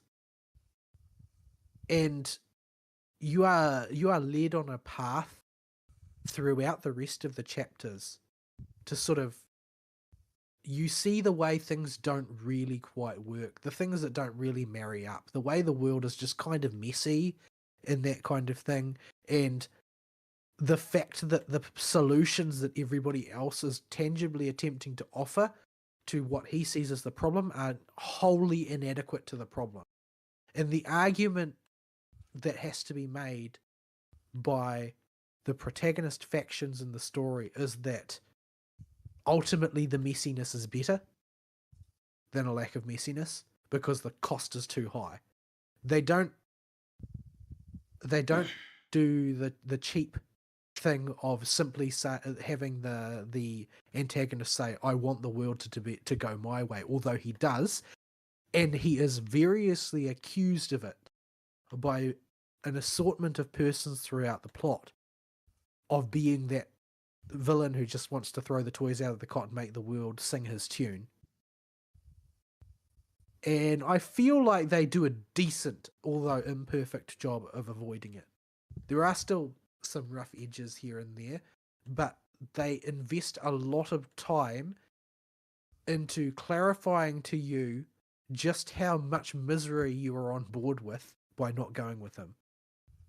They never give you the opportunity to purely like just capitulate to his point of view, but you sort of get led by the hand. There's a lot. Fern's mic is opening a lot. Is that just me?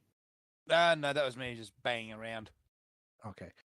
You sort of get led by the hand through his way of thinking, through various anecdotes that get told over the course of the chapter, to the point where I don't think they get you to the point where you absolutely sympathize with him, but you can sort of see where he's coming from and why he would decide that you're given the options available and given the people that are around him and given the corruption around him, given all of the things that he is exposed to and the situations he's seen in the past and, his context, what he's doing only makes sense. Especially considering he's sort of like past the point where there's no other option. And then, they add in there as a sort of seasoning. Oh, well, there's also an emotional reason that has pushed him over the edge here. Why he would just leap to this conclusion when he's clearly more rational than that. But something has happened that has led him to conclude that he can't risk waiting for a better solution because the cost to him personally will be too high. And they don't ever come out explicitly and frame it that way, but it is evident from the stories that are told that there is something that is very much at the core of his concern that is not just like him having an ideology that he holds over everybody else. It is actually that he is scared because of something specific. And that even if he never talks about it, that's what's at the center of his concern. So it's an imperfect execution of the villain that wants to change the world to meet with his desires and force everybody under his totalitarian rule in accordance with his ideology. Because of this, it's done decently because of the fact that while he talks an endless stream of ideology, it is very clear that there is something else at the center of his concern that has broken him of the ability to see the other argument. The other argument is not addressed by him, and that is true, but the other argument is not properly addressed by him because he has an emotional reason not to want to face it. So the justification is in place for him to act the way that he does, and for you to treat him as a sort of like a villain on equal standing with you, and furthermore, he sort of puts his money where his mouth is, and it's explicitly made clear by the story that he is not trying to trick you into going along with him. He wants to pit his ideals against yours in a deliberate fashion because he sincerely believes that his will win out. And if they don't, then he will take it as him being wrong. So I feel like they execute it quite well compared to most of similar stories that I have seen recently, where it's just a matter of an ideologue getting out over their skis. So yeah, overall, I felt like it was a decently meaty story with lots of intrigue and lots of interesting things that were happening. However, it is a JRPG in its climactic chapter, so you are going to get a lore dump land directly on top of your head. Do not start for the evening at 10 o'clock at night, because you will still be up at 2 in the morning Oh, it's on a work night. that's a hell of a lore dump. Because they are going to try and explain everything that has been left hanging and then some, as far as like the fundamentals for how we arrived at the situation we're in. And there's lots of gorgeous visuals to see, lots of interesting locations in that. Like you're just more or less exploring deeper into Penacony and the locations there, and the motivations behind the various people and the legacies of other people in the past, and so on and so forth. Like it's not just building Penacony lore either, but it builds a lot of like Astral Express lore. Like you find out a lot about factions as well. So over the course of Penacony, you get introduced in a more solid way than you did before. Like for instance, in Belobog, well, in Herta Space Station is basically a tutorial. Belobog, they introduce you to, this is the way the story is going to proceed. This is the way the Astral Express act in contact with another world. In Shansho, they introduce you to the idea of the factions that are at play and clashing across the universe as a whole. In the case of that chapter, it's the Shansho and those other who are the Pathstriders of the Hunt versus the Pathstriders of the Abundance, and the sort of the interminable friction between the two. And then on Penacony, you end up with a lot of different factions gathered in one place and all trying to act on the situation. And you get more of a sense of the Nameless as a faction, as like one of many movers and shakers in the universe at large. And you introduced also to, the Tavern of the Masked Fools, the family, the Stellaron Hunters play a role, the Galaxy Rangers play a role, as well as other independent actors, and massive conglomerates like the IPC all have their interests there. And basically you get to see a clash of factions. You get to see, as well as telling a story on an ideological level on one level, a personal level on one level, you also get to see it on a sort of an oddly political level, because all of these major factions have their own interest and their own shite they're trying to pull off while this conspiracy is playing out on Penacony. So as far as sort of like a meta arc, character world building arc, it plays a really great role, as well as being a sort of just a fundamentally entertaining JRPG story. I'm not going to try and say it's the deepest or best JRPG story ever.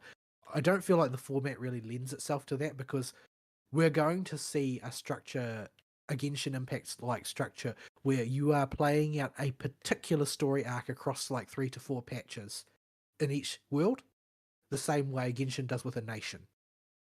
So the story has to sort of mostly emerge and mostly be resolved within that particular scope, as opposed to say like Honkai 3rd or a conventional JRPG, where the whole myth arc is going to play out in a sort of very continuous fashion without major breakages in focus.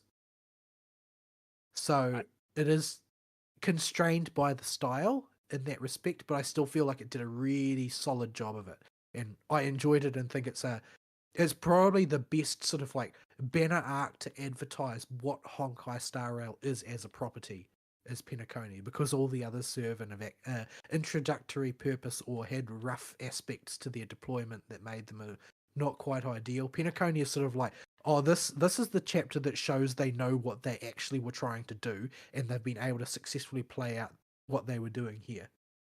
All leading off from the asshole writing lead who's like, oh yeah, Penacony is going to be sort of like a light-hearted vacation chapter. Yeah. no. Nah.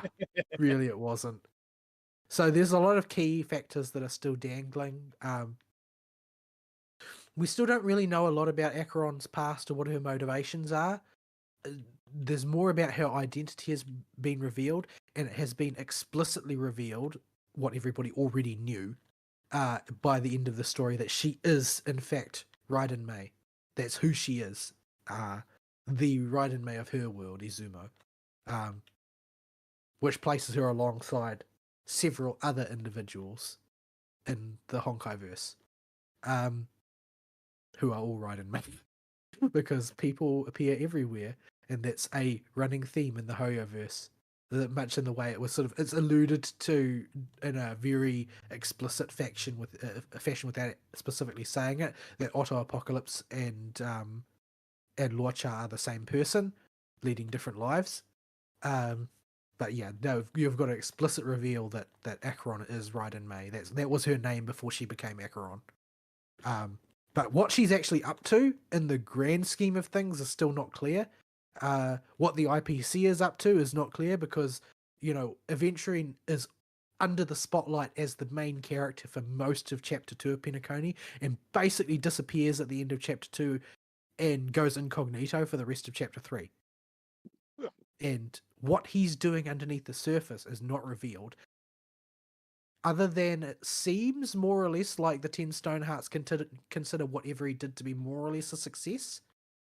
Though it's sort of hard to see from an end point of view how anything he did was meaningful.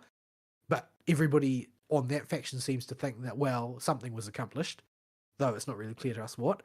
Sparkle shows up, makes a whole bunch of mischief, seemingly with purpose, but you never actually get to see what the outworking of it is in the end. But they string you along right up to the very last minute that, yep, she's definitely still working in the scenes. We're going to have a cutaway to Sparkle's POV here so that we can see that she's still doing shenanigans and appears to have an agenda in mind, but we're not going to tell you what that is, and we're just going to pretend like we forgot about her for the last hour so that you don't know what she's doing. So yeah, there's heaps of dangling plot threads, but they all feel meaningfully dangling. Like, this is definitely going to be revisited either in the next patch or the next major chapter. So yeah, overall, hearty recommend. Penacony was a great experience. Lots of interesting things to do. Lots of cool events to participate in. Good story. Not necessarily the best I've ever seen, but definitely worthwhile story that I really enjoyed doing. And of course, they do the same strategy that they do in every other one, where they've got a multi-phase boss fight at the climax, which has like initial music, then the sort of like the turning point music where things will turn around, where they'll kick the music up a notch in the second phase, and then the third phase the vocals will kick in, and then you'll have your sort of your final desperate boss rush at the end type of thing. And I enjoy it every time. It never gets old for me. It's executed great. The musical score is one of the best things about the Hoyoverse games, as evidenced by the fact that I sat through an entire online live concert. So, yeah. Yeah. Anyway, that's gaming for me for the week, pretty much. All right. Guess we can just We should probably take a break. we should. My bladder needs a break. All right. I will throw up the break screen. I forgot to prep the music break. So yep. I will mute us and we will be right back.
And we're back.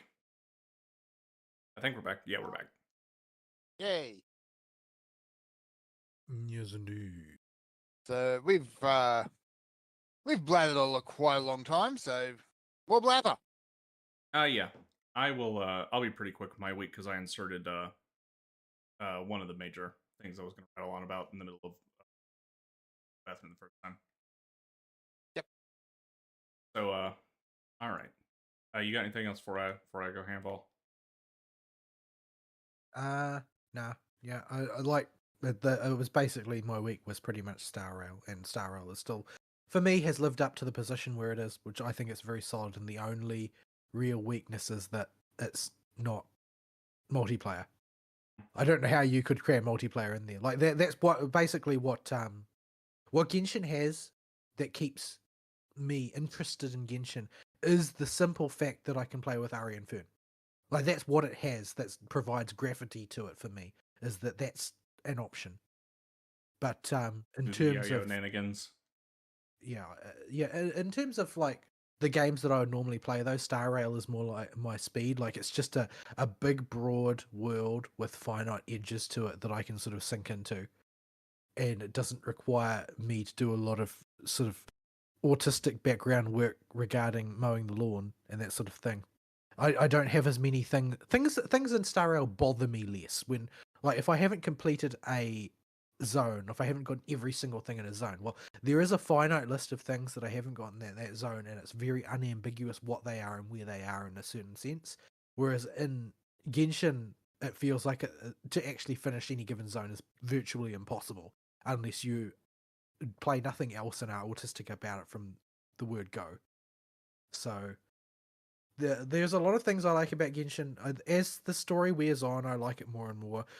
Generally speaking, I've enjoyed character stories. Generally, I like a lot of the characters, but when it comes to being a JRPG, the vibe I get from Star Rail is more in sync with what I expect from a JRPG. And yeah, the only other thing I didn't mention is that as part of the story, of course, I unlocked Imaginary Element Trailblazer, Harmony Trailblazer. Now, this is interesting from a variety of perspectives, and I'm not really sure exactly. Did somebody just blow into their mic? That was definitely Fern. That must have been me. The Imaginary Trailblazer is sort of an interesting phenomenon because what they've done with Imaginary Trailblazer is they've taken a broken mechanic and made it into an actual mechanic. So, break effect has always been a thing in Star Rail, and there are no characters that build break effect. There are two characters that sort of encourage you to build break effect, mainly being Ruanmei, because Ruanmei has the unique attribute of dealing break damage to any target that gets broken, not just ones that she breaks. So it's a bonus damage factor. But since Ruanmei isn't a damage character, building damage on Ruanmei is sort of like not really a thing you do. In the case of the other character is Gallagher, and he encourages you to build break damage, but not really for any particular reason, and it's not really clear why. So the real reason seems to be that the intention is that everybody, of course, has Trailblazer, because Trailblazer is the main character. And Imaginary Trailblazer is a harmony, which basically this means that everybody now has a 5-star harmony character. Interestingly, they made Harmony Trailblazer of the caliber of import of competitive with other 5-stars in terms of what she's capable of. Normally, main character 5-star is like 5-star in name only and behaves more like a 4-star. Or in the case of Hydro Traveler, maybe more like a 3-star. Maybe a 1-star, maybe a negative Yeah. star. Pew pew pew But, pew pew pew pew. And oh, by the way, your health's draining. So, Harmony Trailblazer is basically the Dr. Faust character. She has a hat, and she dances like Michael Jackson. I'm going to say she because I have never played Kailas, and I have no intention of doing so because I defy anybody to witness Stell acting in her element and not completely fall for her. Like, she's just such a goober. Like, as Aristotle puts it, and I feel like that's probably the most appropriate term for her. She's just a total dork. But it's watching her do the Michael Jackson shenanigans with this hat is kind of entertaining. But the ultimately what they've done is they've taken this dead stat that nobody wants on any of their gear because it sucks balls and doesn't have any useful effects for most characters, and they've basically made it into a thing. So essentially, Harmony Trailblazer introduces a new mechanic, which it's a new mechanic which I feel has been hinted at in the past, but I didn't really understand it or where it was or what it meant. But basically, they've introduced Super Break, and that's basically a break condition that a opponent can be put under, whereupon they will take Super Break damage. And Super Break damage is basically a bonus damage that is dealt to a enemy under break status, and that bonus damage is based on the amount of break damage that you've built, and it continues to be applied. It's something that is applied after the breaking takes place rather than on break, which is what previously was the function of break damages, was a single shot bonus of damage that you got when you finally depleted a toughness bar on an opponent. In this case, now there's a bonus tacked on top of damage dealt to targets already broken that is based on your break damage. So basically they have introduced, using the Trailblazer character, a new team archetype based on break damage that you can build characters towards that is accessible to everybody, which is interesting because it basically adds to, like, because what you've basically got, generally speaking, is you've got a handful of primary archetypes. So I run the Dot archetype and the Acheron archetype. Acheron is so powerful that she's basically an archetype on her own, and she basically is for people like me who started at such a point in the time in the game where they have built almost exclusively Nihility characters. I guess that we're all suicidal people or something. But every character that I've built, more or less, apart from the few keys that hold everything else together, are Nihility characters. So running Acheron makes sense to me. So I run Acheron and I run Dot. Other archetypes are Hypercarry, double DPS, and Dot. So I run Dot, I run Acheron as my prime ones, and then there's also follow-up attack. So there's follow-up attack, Hypercarry, and double DPS. Double DPS has sort of fallen off because it's usually inefficient, though not always. Hypercarry was the most popular in the Jingliu era, although double DPS was also popular with the Jingliu Blade combo. But this giving a 5-star to everybody, which plays into virtually any other type of team you could want to build if you build it correctly with the right particular artifacts, is very interesting play from a game development perspective, because this, I suppose the closest thing to this is Dendro Traveler in terms of giving everybody access to a new team archetype. So I'm sort of interested to see if they go the Dendro Traveler route of immediately power creeping the crap out of it, or whether they actually make Harmony Trailblazer sort of like a linchpin for ongoing team builds. I'm quite interested to see where they go from it. But it does mean that everybody now has a 5-star Harmony that allows you to build a new team archetype, much in the way that everybody had access to Dendro when Dendro Traveler dropped. I would wager that even baseball Sele is way more useful than everything except maybe Dendro Traveler if you make a cross-game comparison. Yeah, I think the thing is that even if you measure it up, Destruction Stell is quite solid. She doesn't have very many useful things, but I feel like she is a good representative of a baseline character for that universe because she has such a broad spectrum of abilities. She's quite tough compared to most. She has relatively high aggro compared to most. She has the ability to heal her team out of combat, which is something that's unique to her. She has the ability to choose how many targets she attacks, both with her regular skills and with her ult. So she's sort of like the ultimate in total flexibility without ever having any specialization, which makes her bad because she falls hard into jack of all trades, master of none. But that means that she's not actually unusable.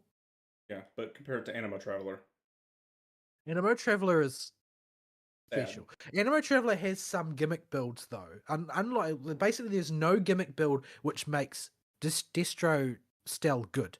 Destro Stell will always be mediocre, but she will not be worse than mediocre. Anemo Traveler is bad in 90% of situations, but in the 10% of situations, her swirl is actually really good. Laying aside the fact that it's completely made redundant by the existence of Sucrose. Let's take a different angle on this. The way I was trying to get at with the Traveler, we have Animo, which you can, if you really lean into the gimmicks and want just a bad version of Furazon or Sucrose, who you will probably get by accident. Yeah, you can use Animo Traveler, and it's not going to be. Well, it's going to be pretty bad if your world level's maxed, but it's not going to triple you. Geo Traveler has one utility function in making rocks, and you never ever pull it out for anything else. Yeah, I mean, to be fair, Geo Traveler's traversal utility is extremely high if you're somebody like me who doesn't have Cloud Retainer and doesn't have what's the jumpy guy called? I don't remember. It doesn't. Yeah, the one they love with the mask that has the bad feels juice. Doesn't have Venti. Doesn't have Albedo. Like, there's lots of characters that if you don't have them, Zhongli's also included in this. So this is Zhongli creates. Yeah, mostly I see people using Zhongli's pillars to add penises to statues in the world, but Of course, it can also be used for traversal. But yeah, for traversal purposes, a Geo Traveler is useful. For every other purpose, I can't imagine what you would ever use it for. Like, there's basically no combat purpose to any Traveler except Dendro Traveler. Then you've got Electro Traveler, which is whatever. It's not broken. It's not like it's not in a state where you literally can't do anything with it, but it's not good. Like any other dedicated Electro character is going to be better, especially because Electro is mostly an element you want to apply passively for reactions, not something you want for its heavy hitting firepower on the front line, unless you're running Driver Raiden Shogun. And then you've got Dendro Traveler, who is literally just a lesser version of Nahida, who came out like a patch and a half later and power crept her completely out of existence. But if you don't have Nahida, can work as a Dendro enabler if you don't have Nahida, and at least let you play around with the Dendro element, even though you're not going to have the ridiculousness that is Nahida takes a picture of it, and everything you took a picture of is going to have Dendro reactions happen to it anytime anything hits it. It still applies Dendro to everything and keeps reapplying it. So she's pretty good at that. And then you've got Pew Pew Water Gun, which is a meme for how bad it is. I'm really troubled by Pew Pew Water Gun from a design perspective, because Pew Pew Water Gun is the lesser Nuvolette ability. They don't understand that. Maybe even not that they don't understand. It's like they didn't really think seriously about what the Traveler represents. They haven't. I think it's kind of sad, because I think it would be better if Traveler was more of a character the way Stell is.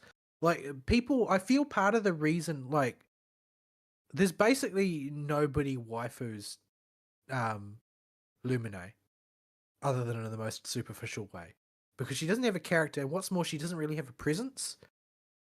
Heaps of people waifu Stell as the raccoon. She's always depicted as a raccoon. Roller trash can digging. Propensity to dig around in trash cans for free stuff. But lots of people love her, and I think part of the reason for that is not just her sort of like snarky meme culture personality at times, but also the fact that she has a presence on the battlefield. Like, at the time where everybody only had Destruction Stell was actually solid. She was not good, but she was definitely solid. Especially considering there weren't very many good physical characters. In fact, there still really aren't. The best physical character in game right now is probably Robin, and she's a support. But she was solid, and Fire Trailblazer is sort of unique in that she's technically a sustain. She can't solo sustain a group in difficult content, but she can in easy content. She has a hard taunt, which is something nobody else really has. And she has a whole bunch of flexibility, and what's more, she does more outright damage when built correctly than any other preservation character. So she basically is a bruiser, and she's the only real bruiser in the game, other than if you wanted to classify destruction characters that way, which is not really appropriate since they don't have preservation traits. So she's sort of unique in that sense. And now we've got Imaginary Stell, who is a unique archetype. Nobody else can do what she does. She's special. She creates a whole team archetype on her own. So they've thought very carefully about giving Trailblazer a meaningful presence in the story in a way Traveler just really doesn't have. And Traveler's just sort of like a tragic afterthought all of the time. I really, really sincerely hope that they make Pyro Traveler like super unique and super applicable.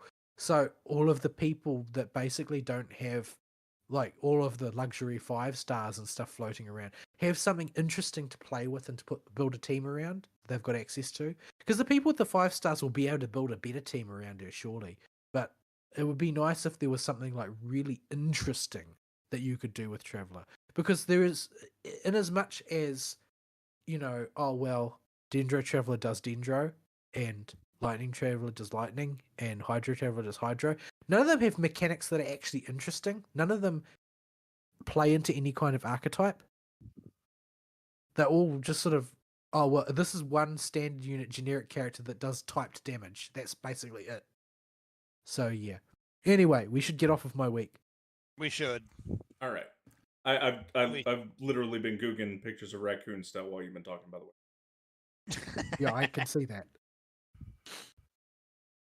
So yeah. We'll zip through my week real fast then. Okay.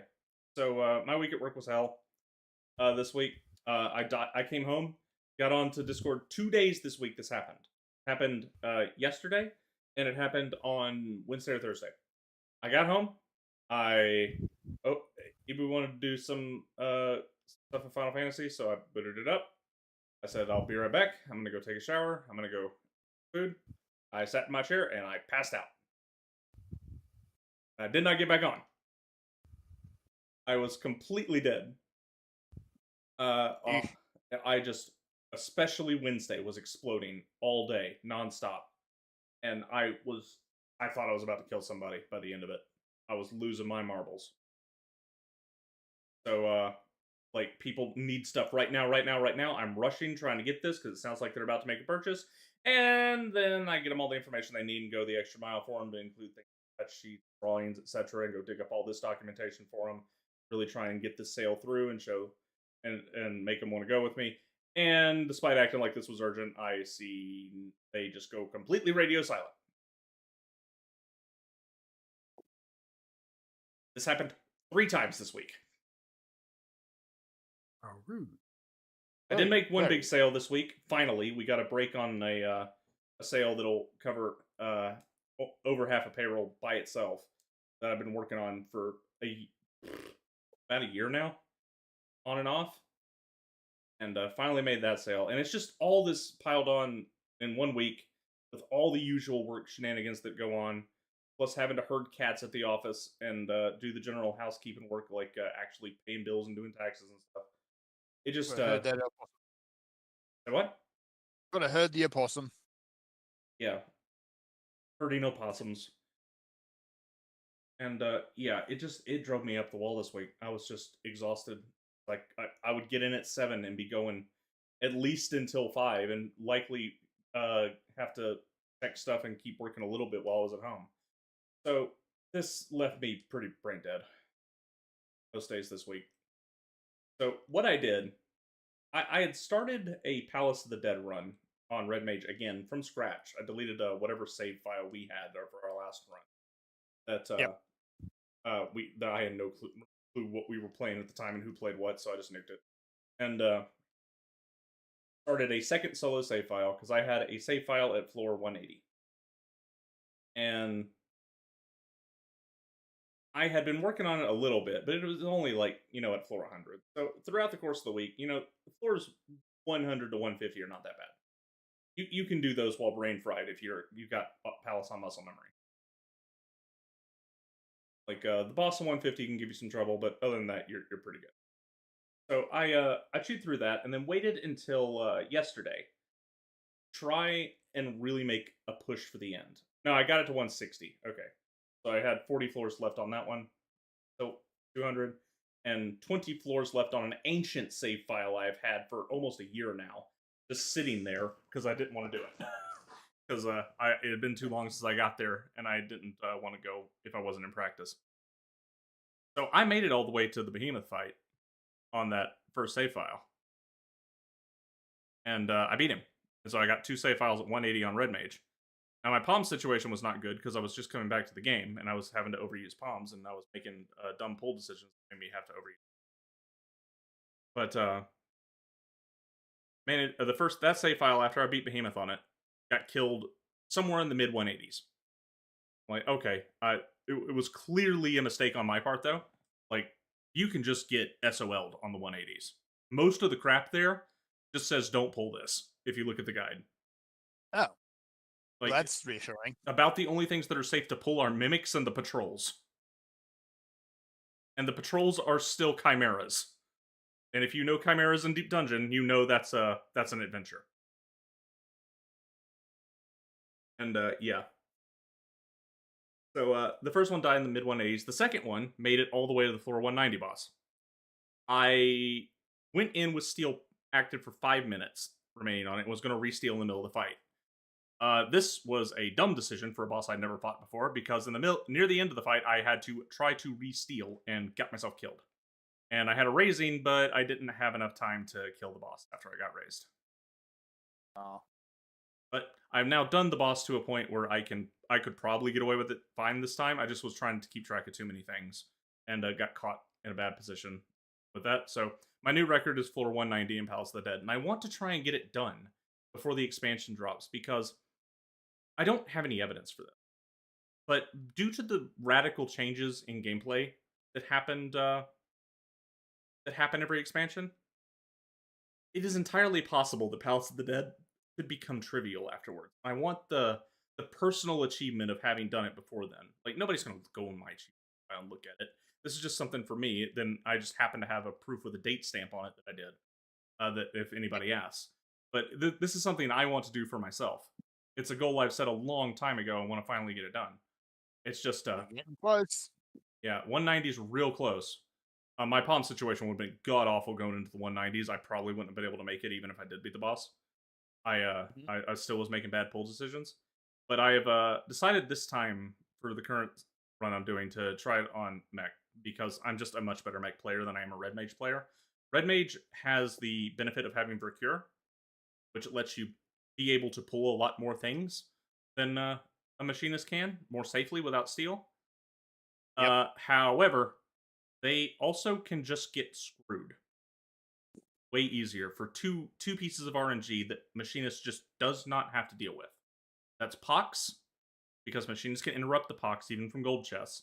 Red mage has got nothing for it. You either have to witching it or purity it off yourself afterwards. So they don't have to deal with Pox, which means they can be way more willy-nilly about the chest they open.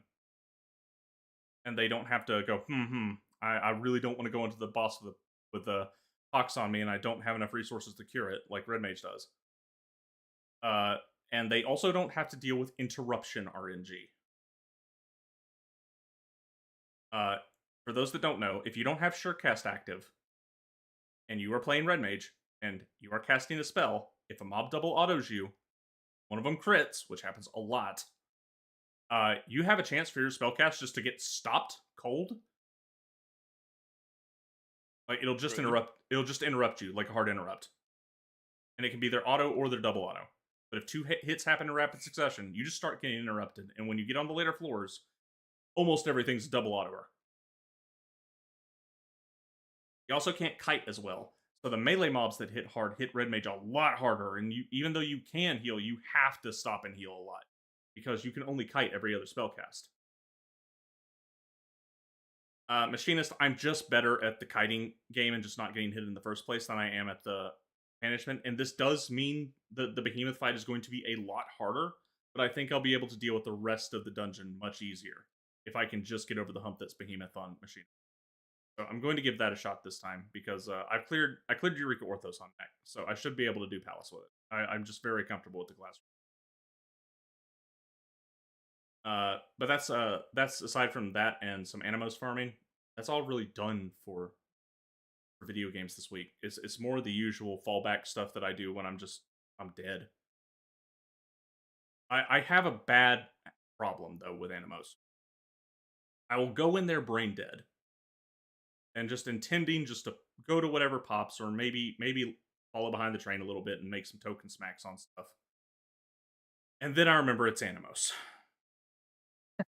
Animos is a chill place in the best of the Eureka zones if you have your brain turned on. And the reason for this is there's a lot of new people in Animos that are asking questions. You don't have there's no high value mobs, so you don't have the douchebags running around. You can actually have a fairly enjoyable time in Animos if you know what you're doing and you're helping people out. If you are not brain turned on, all you're going to see is nobody knows how to pop stuff, do they? Nobody's calling pull times. Oh no. Nobody's flagging anything. Nobody is trying to chart a course here and going for anything that resembles an optimal route for Crystal. Fine, screw it, I'll lead it. Yep, there goes your relax time. Yeah, and this happens to me anytime I go in there, because the people there are just too new, especially with the free trial people, which is why I brought them up earlier. They just don't know what they're doing. And I don't mind helping an Animos. Like, if it was the weekend and I really just wanted to finish off my Animos grind, I'm actually near the end of it. I've been... at least for the weapons. I don't have any of the armor yet.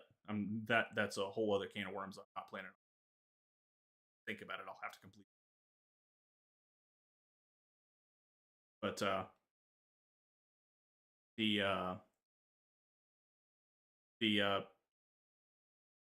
newbies there just don't know what they're doing, and I don't mind at all. Just grabbing people that I see that kind of sort of know the mechanics of Eureka and are killing stuff that's the right stuff to kill to spawn mobs, but don't really know where to go, or how to call pulls, or how to efficiently group the mobs. I don't mind starting a group and helping them out and just being nice and shooting the shit with them in Animos. That's fine. Pagos, though, you'd have to put a gun to my head, and that's where I have to go next. Oh, joy. I flat refuse. I don't care how efficient it's being in Pagos. I will not lead a Pagos group. You cannot pay me to do that.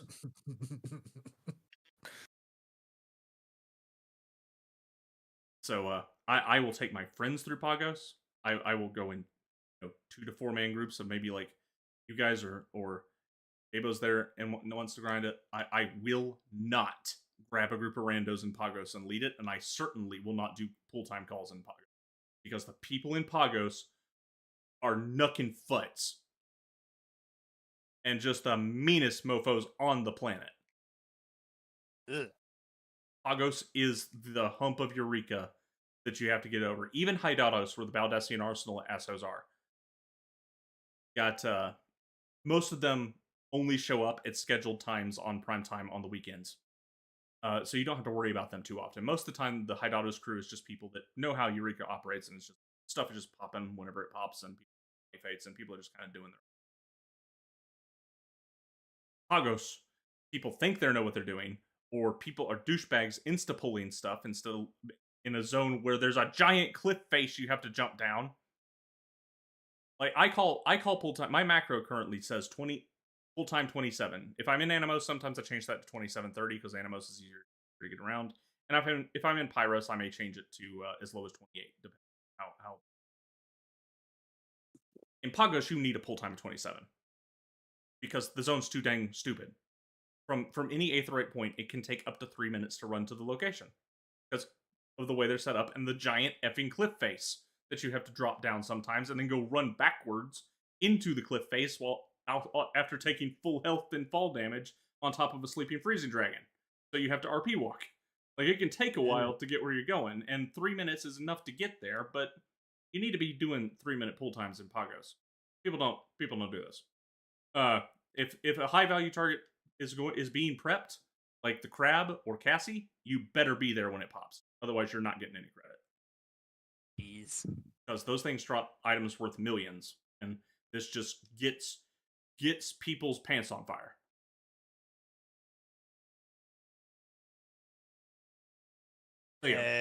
So yeah, woes of future. Let me consider it.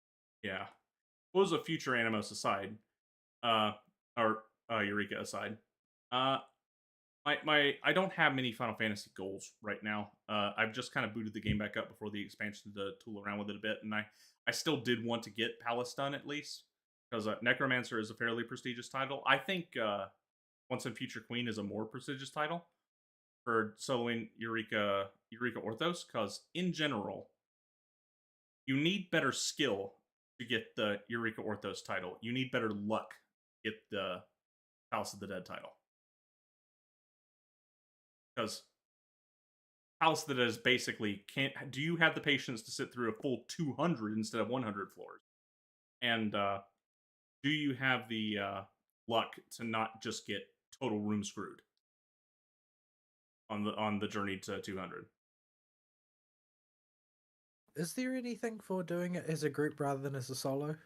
I think there's a minor title, but nobody uses it because it's relatively easy to chew through Palace with a group, especially with all the guides that are written nowadays that detail exactly what everything does.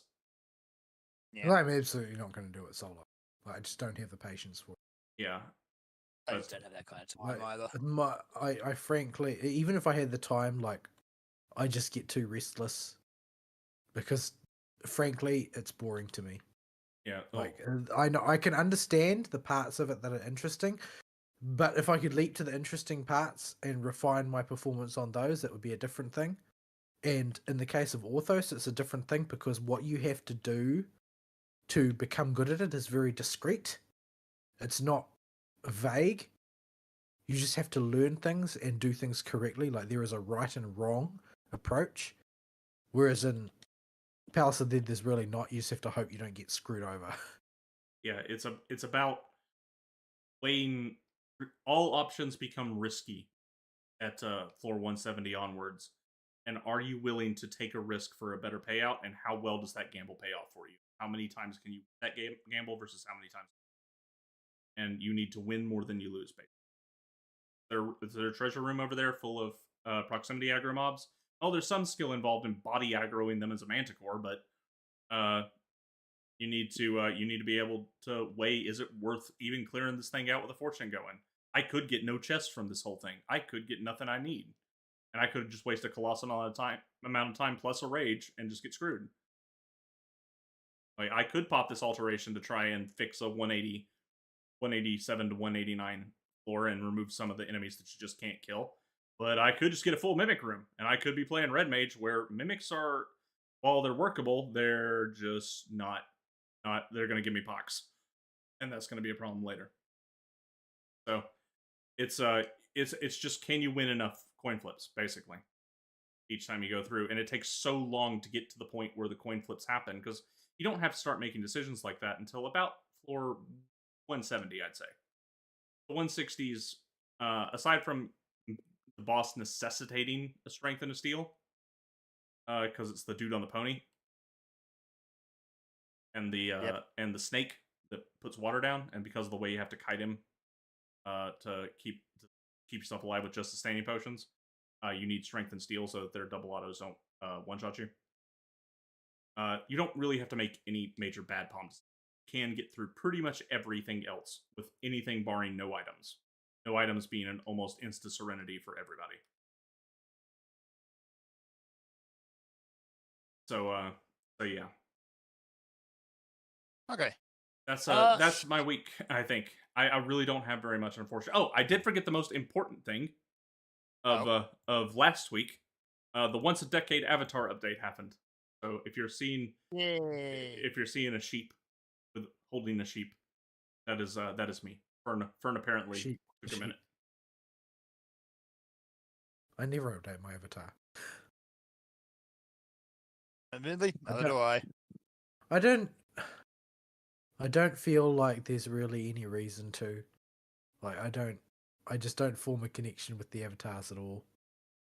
Like I don't feel like there's any message being transmitted by them.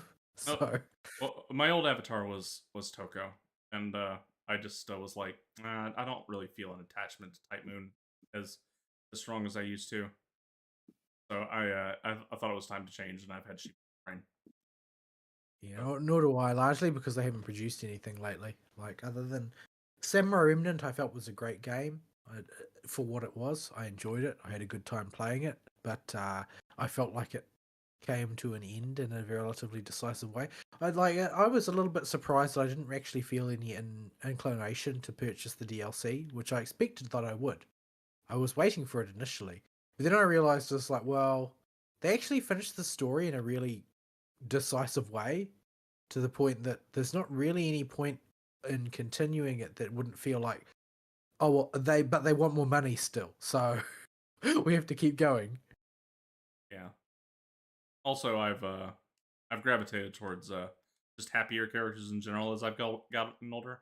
And Toko's kind of she's an oddball. I'm so glad that you've gotten out of your idiotic despair phase. But I mean, I still like stories that are filled with very dark stuff that people have to pay a cost to overcome. But when it comes to casual stuff, I just want my characters to be happy now. And Anila is very happy, and she has a sheep, and I like sheep. There are a lot puns, and puns. Yeah, The fact that you like sheep shows that you've spent very little time with them. Oh, there's sheep all over my area. Like there's ranches full of sheep all around here. Having ranches nearby with sheep is not the same as being in close contact with sheep. Okay, I don't go pet the sheep or feed the sheep or anything, but they are literally 2 houses away. They are sort of like the closest thing that animals have to Brownian motion. Like they have no brain whatsoever. Like the only thing that's synonymous that's analogous to them is, I think, chickens. I would argue that chickens even have more personality than sheep. Like sheep are an animal that is so vacuous that there is actually a phenomenon where a sheep can get a disease that causes it to walk in a circle, and it will just walk in a circle. And because other sheep around it are so brainless, they will just still follow it. They'll just walk in a big circle. And they'll walk in a circle forever without resting or stopping until they die of exhaustion. But yeah, I think sheep are cute. I was born on the first day of the year of the Iron Sheep for your Chinese references. So I've got a little bit of a personal connection with sheep. Sheep are in my area. I know people that keep sheep. I can literally, if I wanted to, go walk down the road for 2 minutes and go pet sheep. Aren't Year of the Sheep people traditionally regarded to be bullheaded and obnoxious? Might have fit when I was younger, but alrighty. But sheep are cute. Is the end of the day. At the end of the day, and so Anila's new avatar. So if you're wondering why there's suddenly sheep in your friends list, that's why. This is when we're syncing to this for week content. You know, my week was dry. So that's all I got. Yeah, that's fine because there's not a whole lot in the way of news either. Yep. I mean, there's the usual drama that's been going on, but I don't think we really want to delve into that because it's just that, it's drama. It might be worth mentioning, to the extent that there is such a victory in regards to the Helldivers 2 thing. It's a victory, but it's also not. Yeah, I don't know what could possibly happen that you could classify as an unalloyed victory when Sony is in the arena. Yeah. Yeah, because we can't decouple Sony from Hell. Sadly, no. They paid good money to stick their their oar in with that. Much like they did with Helldivers 2. So yeah. Yeah. The So after Right, there but- was much but, produced No Man's Sky. protesting, Sony rolled it back. You no longer require a PSN account in order to play Helldivers 2. Like, Ever. Oh yeah, go well, on. I mean, before we get they to that. didn't. They didn't. Well, I mean, I think that organizationally, it might be better to first go on with the fact that they didn't roll back to the point of actually selling it to the 177 countries that Hmm. they don't provide service in. Yes. But- So yeah, as part of it, they pulled the plug on those, and yeah, they never restored that. Which is dumb and bad and dumb and bad. But the implication of that is that the fat lady has not sung, Yep. and that the only reason to pull that service is because ultimately the countries that are not excluded are the only ones you intend to provide service to long term. So this just means that they're going to bring this back at a later date. That's what I read off of this. They're just going to wait till the furore has died down, till the 10% that they have lost off their share prices has stabilized, and then they'll just bring it back. yeah, they'll just Quite probably, yeah. even if they've been scared completely off of doing it with Helldivers, it'll It'll we pop up with something else. Yeah, Yeah. the broader strategy has not. They have not said anything about the broader strategy, because this seems to be, based on the things they've said, something they intend to deploy broadly across everything. yeah, they're gonna implement it with something. Yeah, it's not gone. But yeah, people are going to keep making noise. I honestly doubt Oh. Sony will listen because, Sony. Well, they don't have a compelling reason to listen. No, they don't. So I did notice one thing with this whole debacle that I thought was not unexpected, but interesting. Because of the way the Helldivers player base seems to move as a collective unit. You may recall the best way they had to make themselves visible with their displeasure was the Steam review page. Yep. A not insignificant percentage of the people that got mad on the Steam negative review page flipped the review to positive. Like something like 40 to 50% of them seem to have flipped over. I understand the logic. Like, you want to try and use a carrot and stick, right? To reinforce the message. Yeah, it's the thing is that logic is designed for animals and children. Yeah, but the problem is that's really the only way that customers have to communicate with the developers. Yeah, so the nuance is going to be completely lost. The nuance is that the behavior is unacceptable as a rule. Like, carrot and stick is something that you use to enforce particular behaviors over a long period of time, such as the years in which you rear a child. So when they see enough instances of carrot and stick, they find the pattern. Sony is, on the other hand, a malevolent actor that is trying to weigh up cost versus benefit. They are not trying to weigh up carrot versus stick. These two things are subtly different, because in the cost versus benefit situation, they're not looking at themes or generalities or ethics or virtues. They're simply looking at the bottom line, and they're perfectly willing to do something that is deeply malevolent if the numbers come out slightly ahead on the benefit side of the ledger.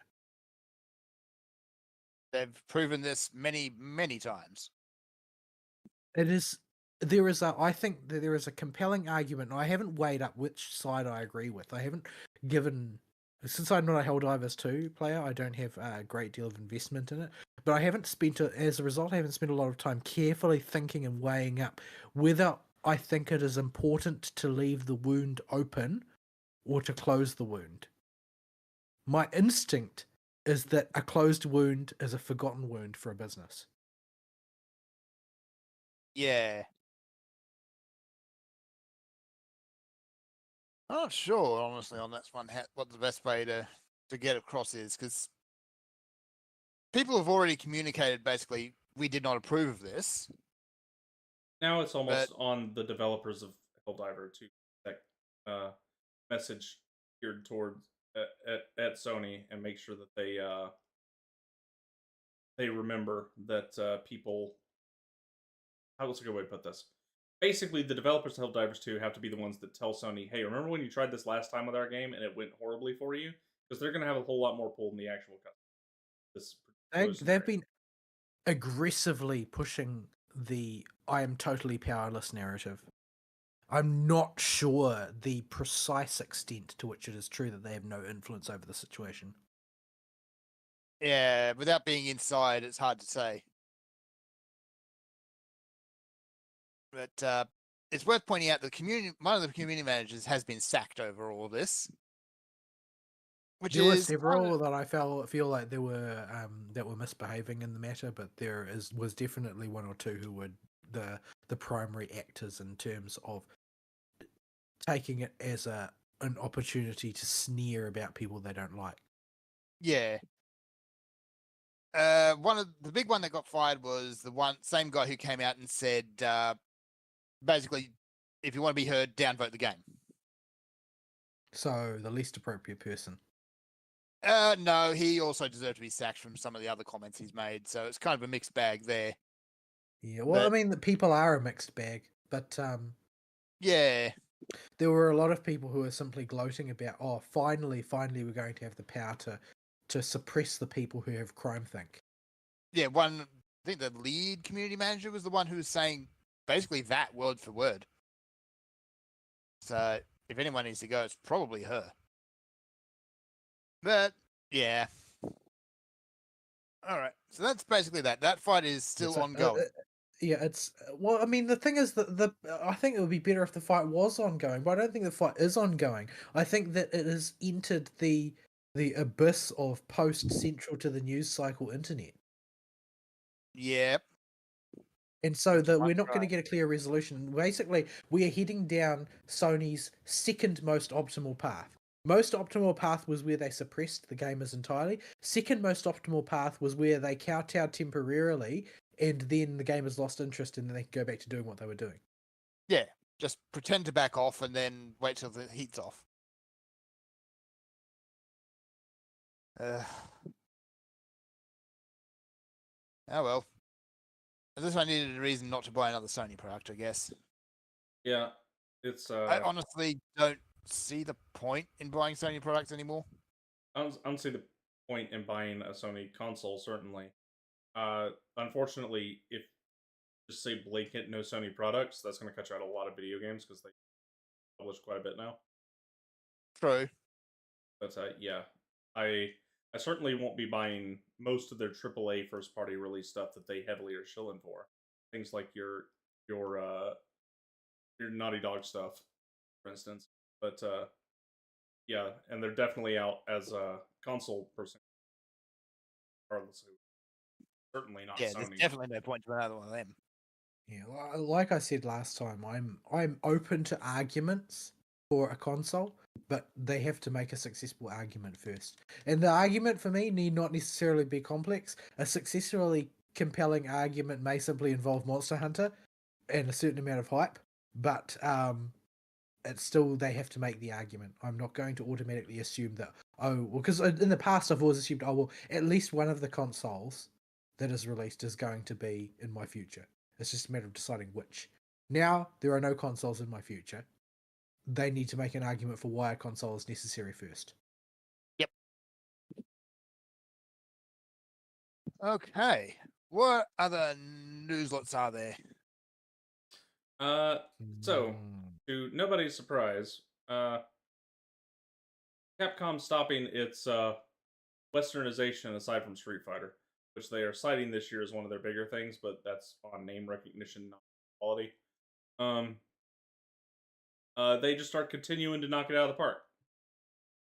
They're doing good. They got 7 years in a row, I think, of record profits, which means they've officially passed the coof bubble. I can't help but feel that this is entirely Monster Hunter's work, more or less. Well, DMC to a certain extent, but DMC is sort of an island as opposed to an ongoing franchise in a certain way because nobody has any faith that. So ever since DMC Devil May Cry, nobody has any faith that the next DMC is also going to be good. Yeah, So, it was bad. Oh. Oh, I think we can pin most of this because things like DMC, Devil May Cry, and things like the way Street Fighter V went was all that guy that takes credit for making Mega Man's fault. He had this huge Western push that tanked Capcom for a while, so it ain't hard to do better than him. But in the same vein, at least they realized there was a problem, and they've been able to crank out a few quality products like Monster Hunter and DMC5. So maybe things will keep looking up. Hopefully, I hope so. Like Dragon's Dogma 2 was fine. Wasn't perfect. It was all right. Dragon's Dogma 2 doesn't have the sort of like the Dragon's Dogma 2 is sort of an example of the sort of game that gamers need in sort of like a community sense. Gamers need something like Dragon's Dogma 2 to exist, but corporates don't want it to exist because it's not going to do gangbusters. Yeah, it's a niche passion project by a guy who just wanted to make that type of game, knowing that he wasn't selling it to everybody. Like it's a game for that bygone era where everybody who was a gamer had the tism. Yep.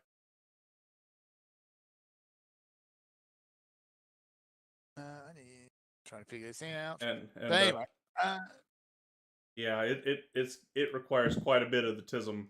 When we got a bad case of it now, still, but games like Dragon's Dogma are very much closer to the games we played when we were younger. oh yeah. Like it doesn't hold your hand. It just gives you a world. Says here's your objectives. Off you go. Have fun. Yeah, so that's Capcom just reporting they're still doing good, even though they still got Ono in Street Fighter V, and Ono is a nut. The rest of the company seems to be doing pretty good. Yeah. And the last thing on the list is the thing that I'm getting I was sick of the memes as soon as they started. Microsoft shut down several of Bethesda studios, including the Tango team that made Hi-Fi Rush. Yeah. Well, I mean, realistically, what do you expect? This is Yeah. Microsoft in a nutshell. They've always done this kind of crap. Yeah, I don't know yeah. why I was actually personally very perplexed when everybody seemed to start treating Microsoft's takeover as though it were a good thing, as though it was like, oh well, this is going to be a new dawn for these particular companies. For like, for instance, in the most recent case being Blizzard Activision. So why do you think anything good will come out of this? Sure, they have an interest in making money, and an interest in making money will bulwark against certain idiotic things that don't make any sense. But it's not going to mean that you get the way you want, because their interests are different to yours. Yeah. But so yeah, they closed Arcane, which did Redfall as well as Dishonored. Redfall, frankly, Arcane appalling. has become a complete shit show since. Like, Dishonored was a solid game. It wasn't great. Like, it was basically a bad version of Thief. But it was solid, and I enjoyed reasonably enough. But it wasn't a runaway success. It wasn't a runaway success. It wasn't very innovative. It didn't have anything great and unique about it. However, as a one-unit game, I played it, and I didn't have a bad time doing it. I thought it had some iffy things about it, but there were some interesting things too. Like, it was a mixed bag, but it was a sort of mixed bag that I didn't mind, like, sticking my hand and rummaging around in. Yeah, but it was a fun enough time. Since then, they've just gone from bad to worse. Like, Dishonored successively got worse as it went along, and everything else they've attempted to do has been spectacularly bad. Like, my goodness, why? Is this really necessary? Yeah, and then that kind Red- of all culminated with Redfall, which was just no. Nobody asked Redfall for that. was like a comically bad failure to engage with your audience. Like Yeah. the assumption, like I don't know this. I don't have the language to. I don't feel like I've got the words to put into language exactly the impulse that it appears like to me. But it's sort of like you're a little bit past the point of engagement, and so you try and introduce a certain amount of genericness to your idea in order that to sort of scattershot the correct point of engagement. And Redfall is that, except that every shot scattered far from the target. So they basically created something which has no target audience. So yeah, nobody asked for the game. Nobody played it. Nobody bought it. Well, very few people bought it, and those who did buy it were incredibly disappointed. Very much like Gary Busey, "Hello, fellow kids" meme. Ugh. So yeah, they're gone, and frankly, no one's really mourning them. Yeah. But on the other hand, Tango Team is getting mourned to the degree where there is actually a reverse review bomb going on. Yeah, I liked Hi-Fi Rush as a game. I did not like the character designs in the game, but it was fine as a video game to play. It was a But fun enough was game. It was a little bit late millennial in some ways. Yeah, it was a bit. yeah, the aesthetics That's I could leave, but the gameplay was fine, and I was willing to forgive it just because it was a fun video game. And I did not get behind the hype train like some people did. Some people were really into Hi-Fi Rush for like the full 2 weeks that it was in the news cycle, and Yeah, and then Reddit particularly seems to have attached to the game. it's got a cat in it. Of course, Reddit was on board with it. But yeah, it was nice to have a surprise drop that was actually a playable quality game, but in an action game no less, which seems scared to make these days. But it was just okay. It wasn't anything groundbreaking or really really good. So I don't really understand the pure love for Tango that people seem to have, Yeah, or the fervor for their positivity. yeah, just settle down a little bit. The game was good, but it wasn't that good. It feels like I'm making the Resident Evil 8 argument again, which is Yeah. the game was finished and was playable and was a good video game experience, and this is enough to get it positive marks. But Well, the thing is that the solid video games, like it's not like they don't have their value. Not every game can be a perfect smash hit. yeah, We need something to occupy the middle ground on the curve, because something has to, right? I mean, the higher on the scale of quality that is, the better. But there's always going to be something that is mid relative to its fellows. And Yeah, in some ways, Hi-Fi Rush was that. Even despite its sort of weird cultural quirks that it might have had. But like, you can't. Then this is something that I have to keep telling myself in all walks of life. You can't let the perfect be the enemy of the good. There's always going to be a curve, and some things have to occupy the bulk middle rather than the tail on either end. So there's no point in being overly judgmental, but you've got to pick your battles where they're important. it's mostly that it just surprises me the fervor of defense for a game that didn't stick with me personally that much, but I guess it really resonated with some people. Well, I mean, all it needs to do is to happen to resonate with a particular audience, right? Like, the sort of audience that would rise up to defend Genshin Impact is not really an audience that I resonate with at all, because they're all awful people for the most part. But they would certainly rise up to defend Genshin Impact because of their delusions about it being the LGBT game. but it's really not. No, it's not.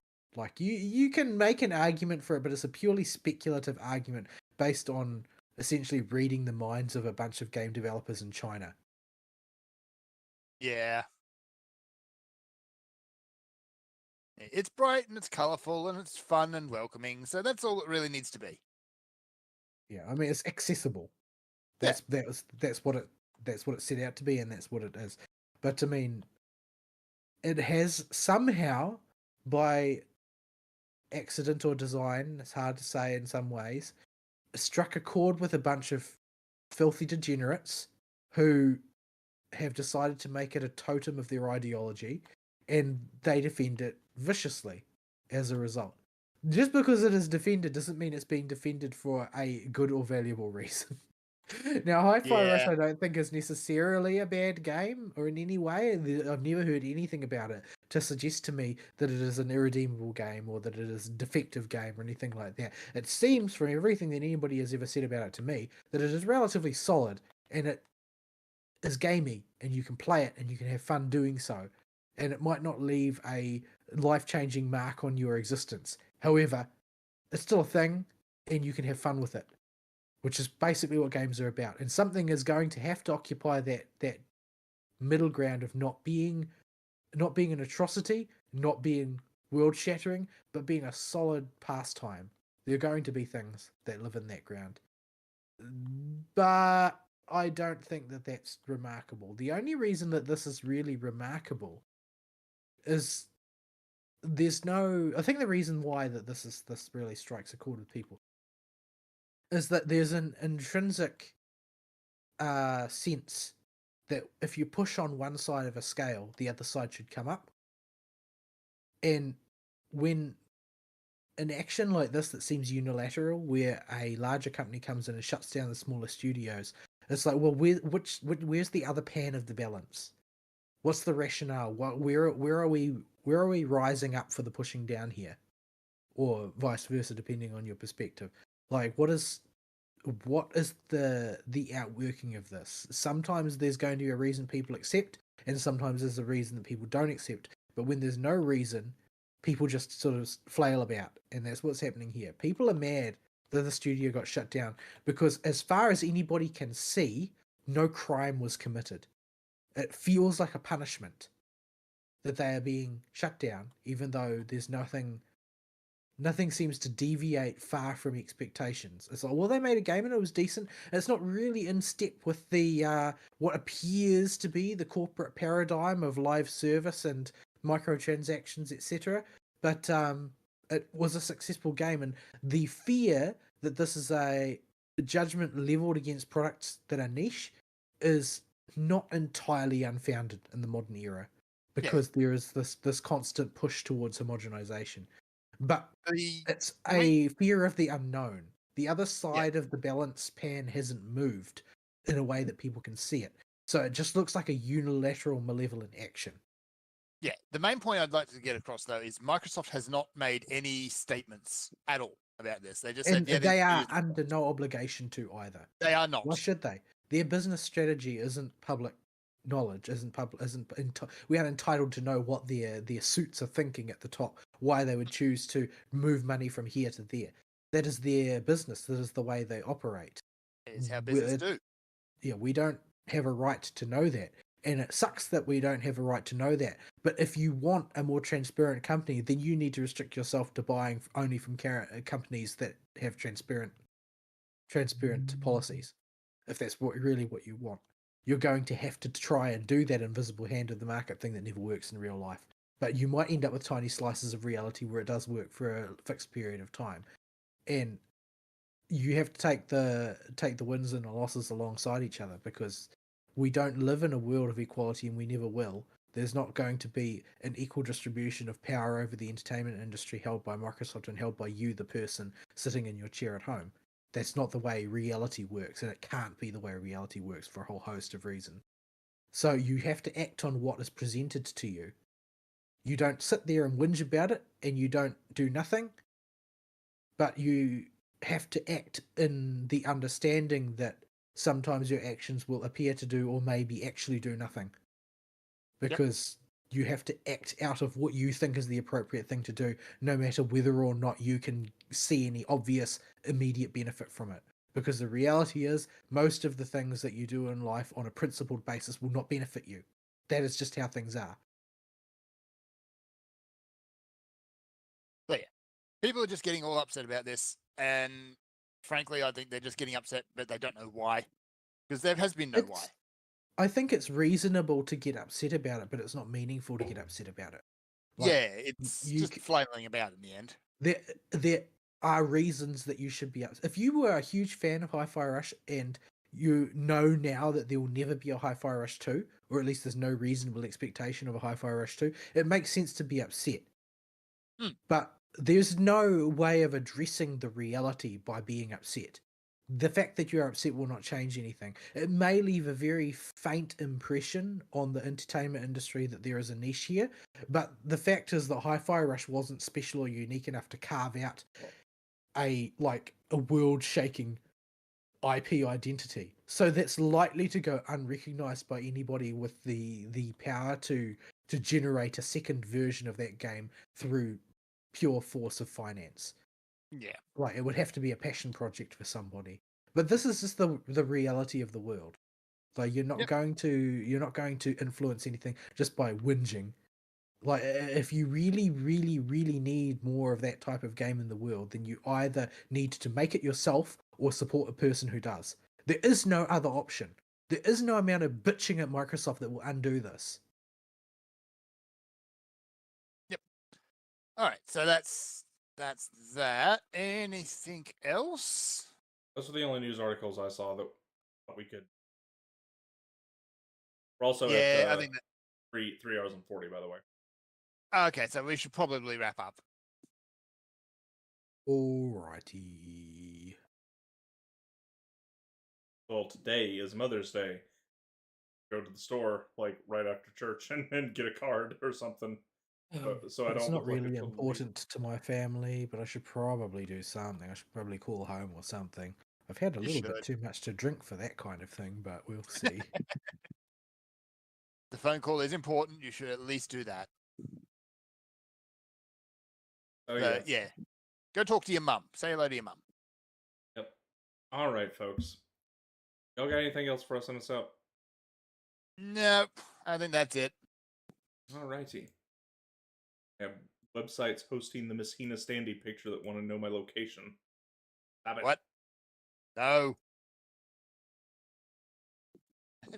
If you say yes, then the next thing you know, there's going to be standees all around you. Yes. When I was trying to Google a picture of the Miss Hina Standy, apparently Google thought I meant I wanted to see all the mods that exist on the planet that turn Goro into Miss Hina. Well, what can I say? Yai Mika has great taste. Now this was the every cutscene where he's just replaced with the Miss Hina cut out. It would be even funnier if they just used the Standy. Just have the Standy kind of scooch along the ground.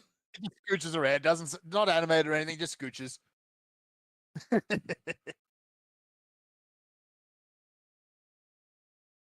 Oh yeah. All right. Let's get out of here. All right, folks. We will see you next week.